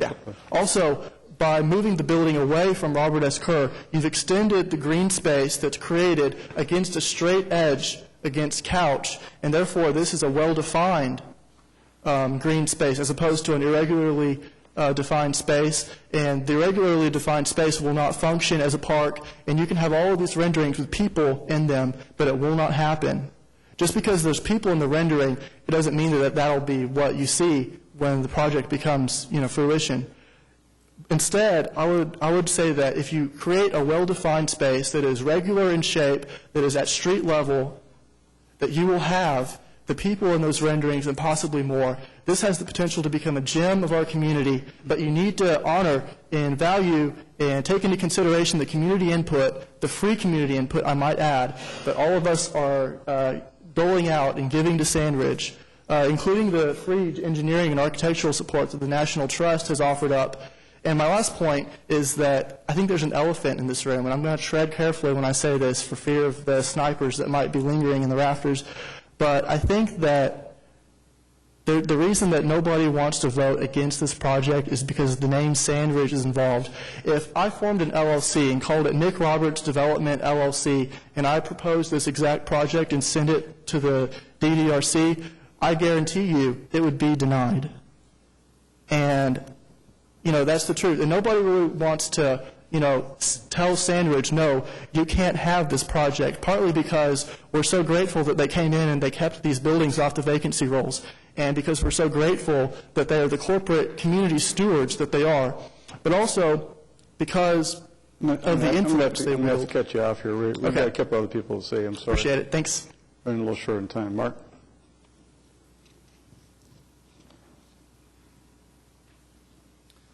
Mark Beffert, 211 North Robinson. I'm here. I don't have prepared notes. I feel like Jim Loftus. I'm just kind of going from my head, but I'll keep it to 2 minutes. We own Leadership Square, Corporate Tower, Oklahoma Tower, City Place, and City Center East Garage. And there's a lot of great topics that have been discussed today, but the thing that people are really not focusing in on is I've been doing what I've been doing in the office market for 25 years. I've officed primarily in downtown Oklahoma City and currently have 3 offices in downtown Oklahoma City. Our vacancy has been 35%, down to 24% today. Thank you, Devin, for doing that, and thank you, Sandridge, for bringing offices downtown. The numbers that you saw up there, 33% after Devin vacates your space, is absolutely incorrect. They were being conservative in the numbers. It's actually going to go to 45% if we don't find and bring new people downtown. One of the biggest issues that we have in continuing to get corporations downtown is the perception of our vacancy, perception of the buildings that are not functional downtown Oklahoma City. These office buildings that we're talking about today are 3,800 to 6,000 square foot floor plates. They will not and will never be functional in today's environment going forward. Office users don't office in those type of spaces, in multi-high-rise buildings. Yes, you see those in single-story facilities, but you don't see it in downtown Oklahoma City. So if this plan is not approved, those buildings will sit vacant. I'm a developer of buildings. I primarily buy existing structures for investment grade, but we bought City Place and developed. Those buildings are not functional and cannot be renovated, as this side has said. So I encourage you to consider this and affirm this, because these buildings are not functional, and the vacancy rate will continue to be a hindrance, and these facilities will continue to be a hindrance to us going forward. Thank you. Okay. Thank you, Mark.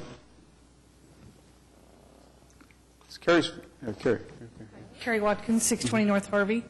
I just want to add to what Marcus said. I work in a historic building every day. I help preserve a very historic site in this town. But at the same time, while we have visitors come from all parts of downtown, they're walking past boarded-up buildings and empty buildings every day. And I think the Sandridge proposal, what it does is it opens up a space that allows people an access that is currently not there.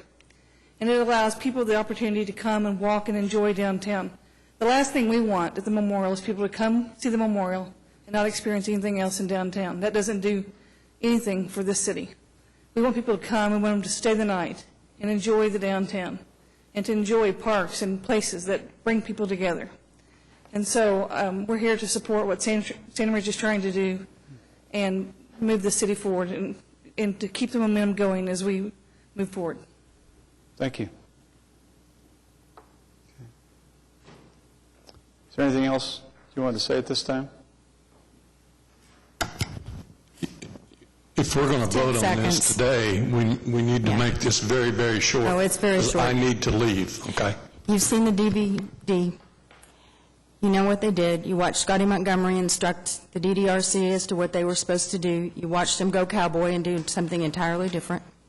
You can read the ordinance. You see that they voted on multiple demolitions when they didn't have the authority to do so. The city staff brought them each demolition separately, but they did not vote on them separately. Each one needs a new certificate.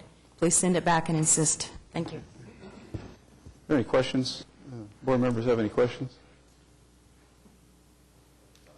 Huh?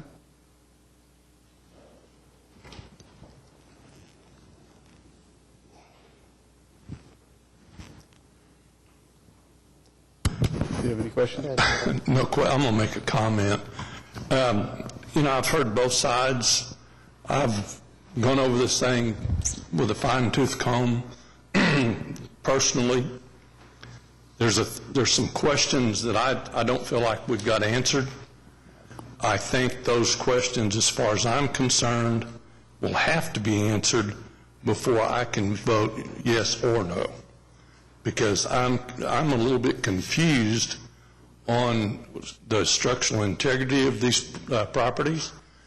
I want to see, or I would like to see, engineering reports, and that should not take very long to obtain those kind of reports. And I would make a motion, if it's acceptable, to continue this at least for 30 days, so that can be accomplished. And I would make that a motion. I'd second it. I have similar concerns also about the various things we're looking at here and whether or not there's continuity in the way it's happening right at the moment. So, well, I have several pages of just general questions and thoughts and concerns, but one of them is these unanswered issues that are lingering that are difficult to make a final decision on without having. So we'd have to give some instruction on the continuance if that was acceptable to the parties as to what we'd be looking for.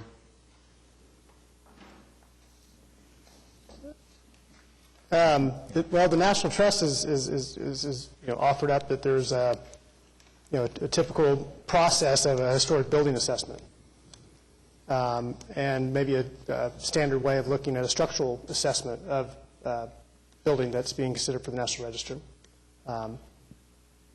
That offer was made to actually pay for the reports, if so desired by Sandridge. How long would that take? I'm not sure, but we would try to get it done as consultant, try to get it done. Is Sandridge open to this suggestion? Well, I'm not sure Sandridge has a choice if we ask for it.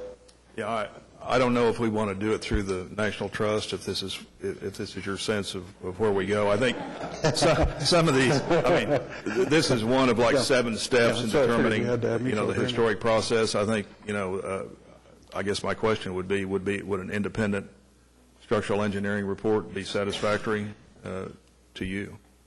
as determined by Sandridge. It'd almost have to be mutually agreeable, wouldn't it? Okay. But I would suggest... I mean, the appellant is... The appellant is having... Yeah, I understand that. Heartburn with I understand that. Well, we certainly don't want that dictated to us in terms of who that might be. And again, some of these properties are clearly not historic, and I guess we would be, compelled to do that, but certainly on a mutually acceptable basis with the appellant. But it would be an independent, and we can't afford to wait very long. That's another big concern that we have, because this project is ongoing and needs to move forward, and so I'd say no more than 30 days. And I don't know that it would be sufficiently exhaustive to satisfy the trust, but, and does it cover all the buildings or just India Temple? I mean, that's another question. Well, we have, presently we have 5 buildings in question. And there's probably questions on each of them that have been raised today. Well, I'm not sure the 120 is an issue. Well, that's something we haven't had a chance to discuss here either, as to whether or not 120 is actually a question or not. But excuse me, do you?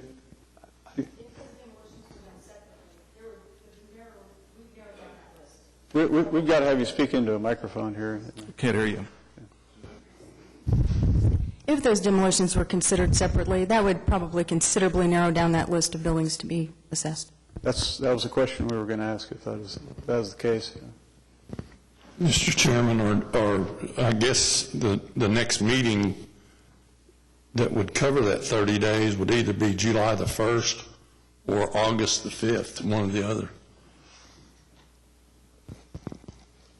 I would certainly say July the 1st would be our strong preference. Okay, I will amend my motion to extend this meeting until July the 1st. Okay, we need agreement between the parties to continue to the next meeting. Suzanne?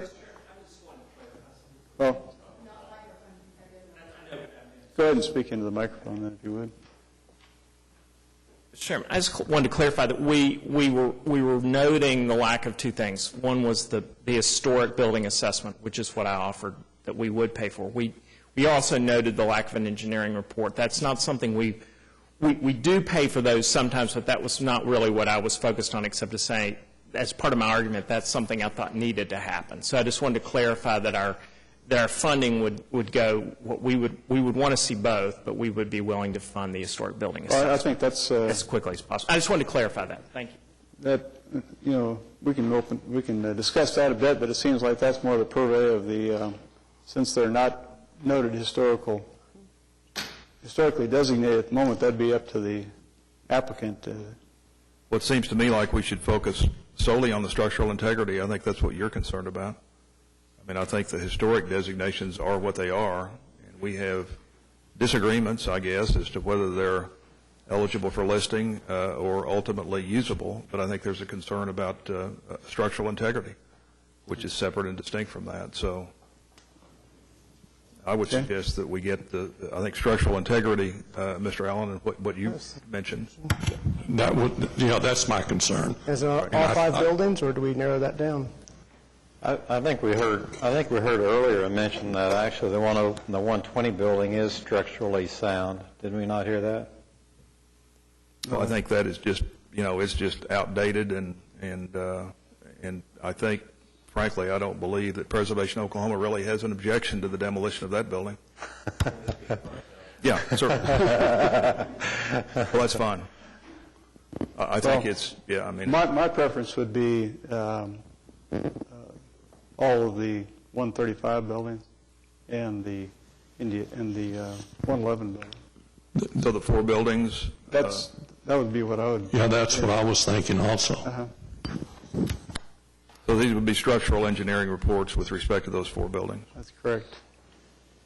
Okay.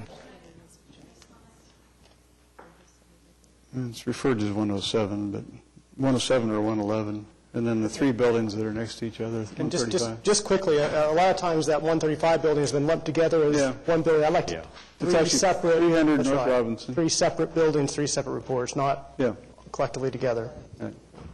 I just wanted to address the issue of the historic building assessment. Again and again, the buildings have been dismissed because of the current National Register eligibility status. I think we've made very clear in our presentation, and we have ample information from the State Historic Preservation Office to say that that is a current assessment of the buildings, and that further investigation could reveal that they are eligible for the National Register and that they have historic aspects to them. So I understand that the emphasis is on the structural engineer's report, but I think it's important not to dismiss the historic aspects of the building as well, and that there could be potential there. But again, I think that evidence has already been presented about that part of it, so.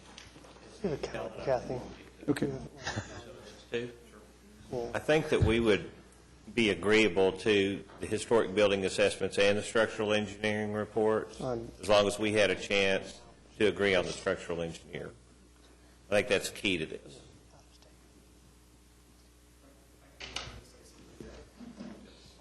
Separate of this site, as a property owner, I'm very concerned that you're taking a historical preservation, a building that's not, and saying that they need to be brought into historic. That is a landowner's option. And I'm concerned that you guys are going to turn around and force me to go through the process on my buildings. Ain't going to happen. It's not what. You cannot force somebody to go through and become a historical structure if they're not currently one. There we go. I can't go. Yeah, Mark's correct. It's private property, and no one, you can't put a property on the rolls without consent. Right. But again, we're willing to undertake a study of structural integrity by an independent engineering firm mutually acceptable to the parties, and I would suggest that be an Oklahoma City firm.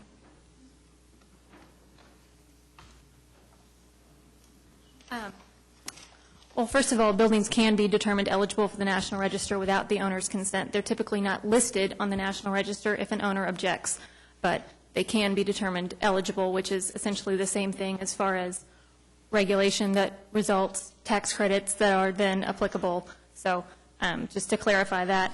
Also, as far as the reevaluation of buildings integrity, in an email from SHPO staff to Sandridge stated that the buildings lack sufficient integrity to be considered eligible for the National Register as it now appears. If the owner desired the federal and state tax credits, he certainly does not have to accept this opinion.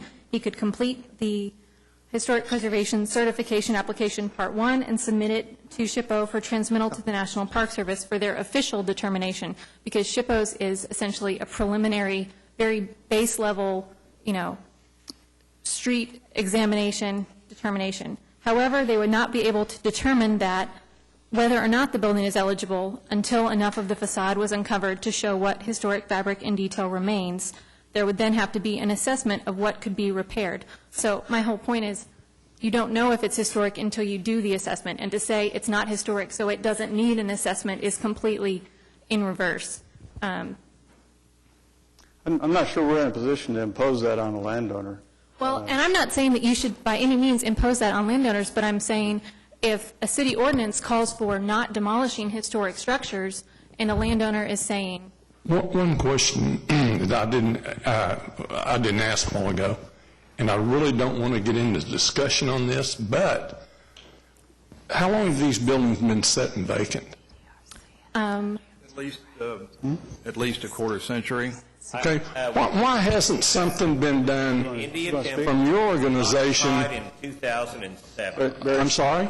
We're going to have one person speaking at a time here. The India Temple was occupied as late as 2007 by some attorneys doing some work. We've just recently found that out. Additionally, I would say that just because these buildings may not be ideal for reuse as office structures doesn't mean that they have no value. Yeah. They could be reused for other uses, and any property owner, landlord of downtown properties is going to be thrilled when their competition drops by 300,000 square feet. Mr. Chairman, also just a quick note of just 4 weeks from now will be the 17th for the next, for the continuation. There is no meeting then, is there? We'll have one Yeah. meeting. No, July 1st is the next meeting. July. There's 2 in June, 1 in July. There is 1 in one in August, June? yeah. Oh, is that? It's not 30 days out, there's one in between. Yeah, I will be gone on July 1st. Yeah. It will be? Yeah. Okay, so you will be here on August the 5th? Well, I'll be here on June 17th, which would be 4 weeks from now, 28 Oh, okay, days. that would work. And we do have a meeting, is that correct? Yeah? Yeah. Summer schedules for July and August. Yeah. Can I say something really quick? Yes. I'm Susan Miller. I manage the urban design program at the city. I just kind of want to bring it back to the ordinance, and, you know, we have all this discussion going on here between the structural assessment or the historic assessment. The ordinance does not speak at all to structural integrity. I know, so I just want to say that. I know the committee did make the decision, and that was a factor. I kind of want to clarify that. The ordinance does speak to retaining historic resources. You know, the committee didn't really get into that debate about if it did retain its historic integrity or not. And, you know, those two things are kind of going back and forth. I just wanted to clarify. Ordinance does not speak to the to the structural integrity of properties as a factor for demolition at all. Is that clear? Sort of. Okay. Since Susan brought it up, the ordinance that speaks to demolition at all, that you all have a copy of, says that you must have a certificate of approval. And then in the beginning of the entire section that speaks to the purpose and intent of the ordinance, you saw that on one of the slide presentations. It lists a number of factors, one of which is historic. So, as Susan indicated, that's not a requirement, the integrity of the building, whether or not it's demolished, but you all are free to pursue any of the things that are listed in the purpose and intent section of that ordinance. And as I said, you all have a copy of that.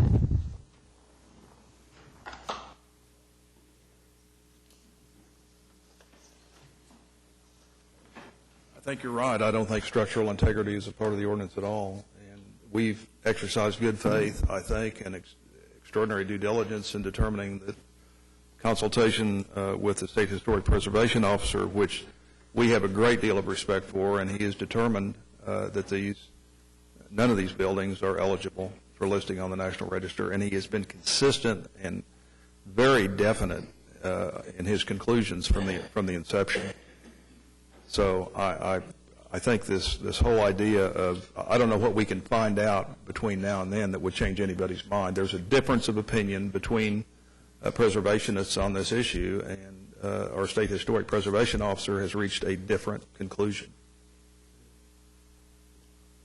Is it would be your opinion then that because that was part of the determination by the DDRC, that was part of their determination, what had to do with structural,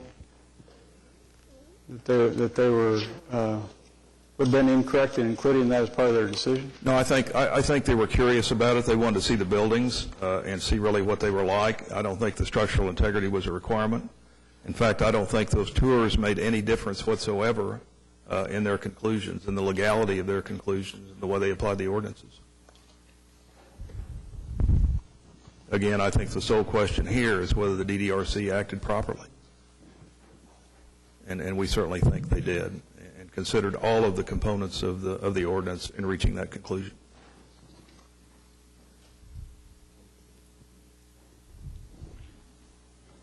So obviously our position is we submit to you that again, the DDRC decision on April 8th should be affirmed, and we should be permitted to proceed with the project.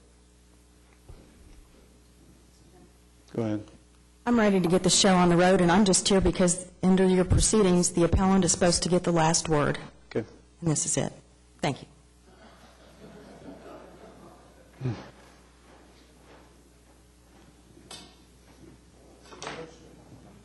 Huh? Yeah, I'm confused. Right now, there's a motion and a second, so where are we? To continue, but the parties have to agree to it, right?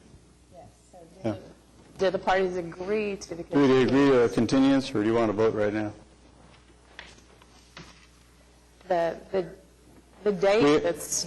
We have, as I mentioned early on, we can either affirm, reverse, or modify the decision of the DDRC. And I'm not prepared to, I don't think we've fully discussed the issue here ourselves as to what our feelings are on the various parts of this. Since this is such a large project, we want you all to feel comfortable, so we're in agreement about the continuance. Yeah, I want you all to be comfortable too, and I think the main thing is that we'd like, if it's continued, we'd like to know why it's being continued and have that be in the record. And if it's for further consideration of all these issues, then that's acceptable, certainly. Well, let me embark on that, if you don't mind. Yes. Yes, please. I think in the report from staff we have the 4 items listed that the committee relied upon reaching its decision, and one of those was that the conclusion was that the properties or the buildings are structurally unsafe. That was one. That they're functionally and aesthetically obsolete.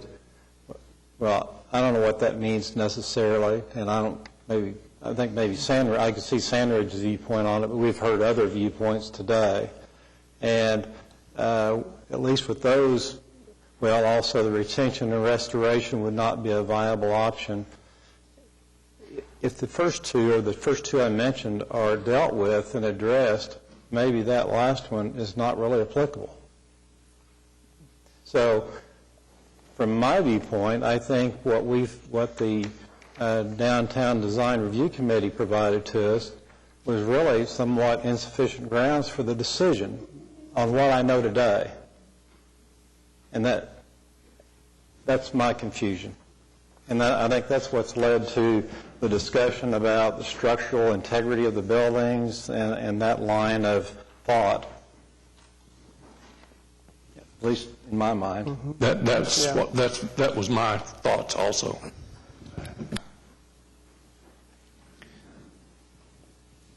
Frank, well, I'd like to have more conversation about how this project relates to the rest of the downtown area, which is a part of the ordinance in the plan for the downtown area, and how various of these buildings impact that individually. You know, so I still have questions. You know, it's hard for me to say that they were totally right or wrong. I think there's still deliberation that needs to happen and questions that we all have that need to be asked, and I know. You know, with the number of questions and the complexity of this, would this be something that the Board of Adjustment would feel more comfortable just remanding back to DDRC to let them really sink their teeth into the issues? I don't know that we're in a position at this point in time to do that. Well, we would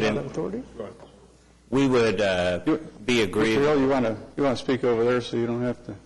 We would be agreeable to a continuance as long as there is a historic buildings assessment provided for 4 of the buildings. We don't object to requiring one for 120 Kerr.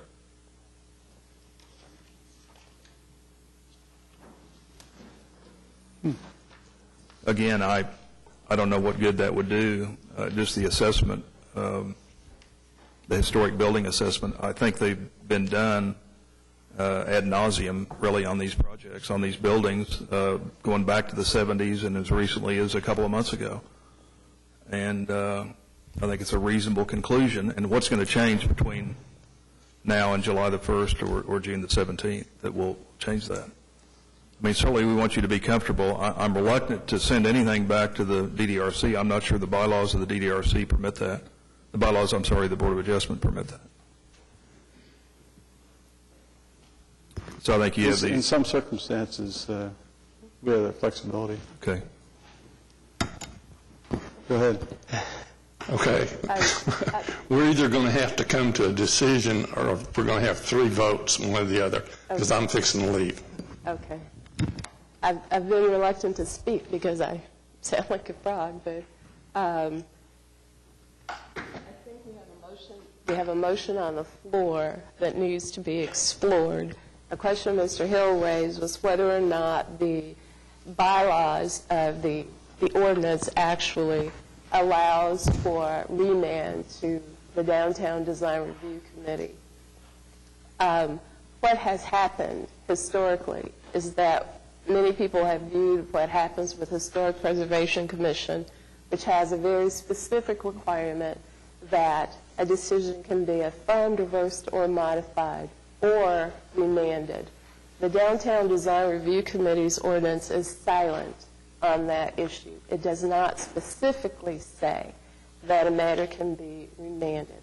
As a matter of practice, this board has determined that it would like more information from many other bodies. And one of the provisions in the bylaws says that this board will make whatever determination it needs to so that it gets the result that it thinks is appropriate. And I don't have a specific section marked, but I would be happy to give it to council at the end of the meeting if he would like. Under that general authority that in the bylaws that allows the board to do something to cause the result that should happen, they do have that authority to send it back to the committee if that's what they would choose. Now, having quickly said that, we do have a board member who is calling for the question because he is about ready to go, so the board will need to make a decision because we have a motion and a second, and the question has been called for. I will withdraw my motion and, entertain another motion. I'll withdraw my second also. Yeah. Well, my comment is that I don't know for a fact whether or not we can resolve it to everybody's satisfaction within the Board of Adjustment, but it's open right now to the possibility of that. If we do a vote, I mean, one party or the other is going to be dissatisfied with the result at the end, and have to possibly go on to a longer. It's ties. Result. I mean, obviously, district court and all that is an option beyond us. If there's an opportunity to get a resolution within here, we stand ready to try and do that. We can't do it at this moment. So that's why we're asking for the consideration of a continuance to the next meeting. And now this deal has been imposed, that on something we may not be required or able to impose on a landowner. I don't know. We could have a tie vote, and then it's automatically to the next meeting. That's right. We could.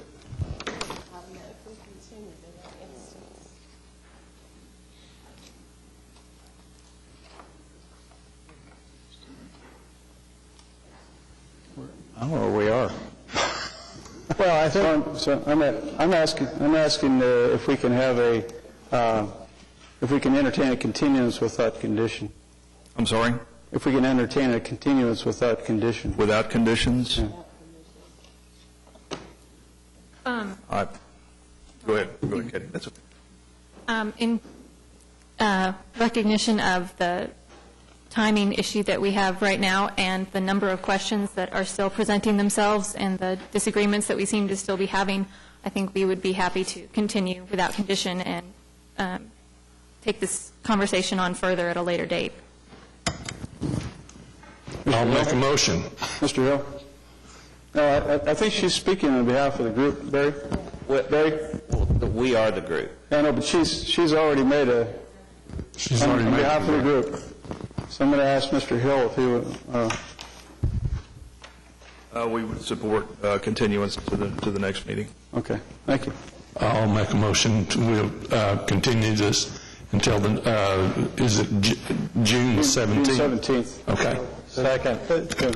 The next meeting, or No, I mean two meetings? June 17th is what we're talking about. 30 days, is that all right? 28 days, whatever? Okay. All right. Okay. We have a motion and a second to continue to June 17th. Please record your vote. We will see you then. Yeah, second. Thank you. Do we have a motion to adjourn? I think was there a continuance has to be addressed at all? Huh? Was that addressed, the continuance? Okay. Motion to adjourn. Second. Motion second to adjourn. Everybody record. Right here. All right.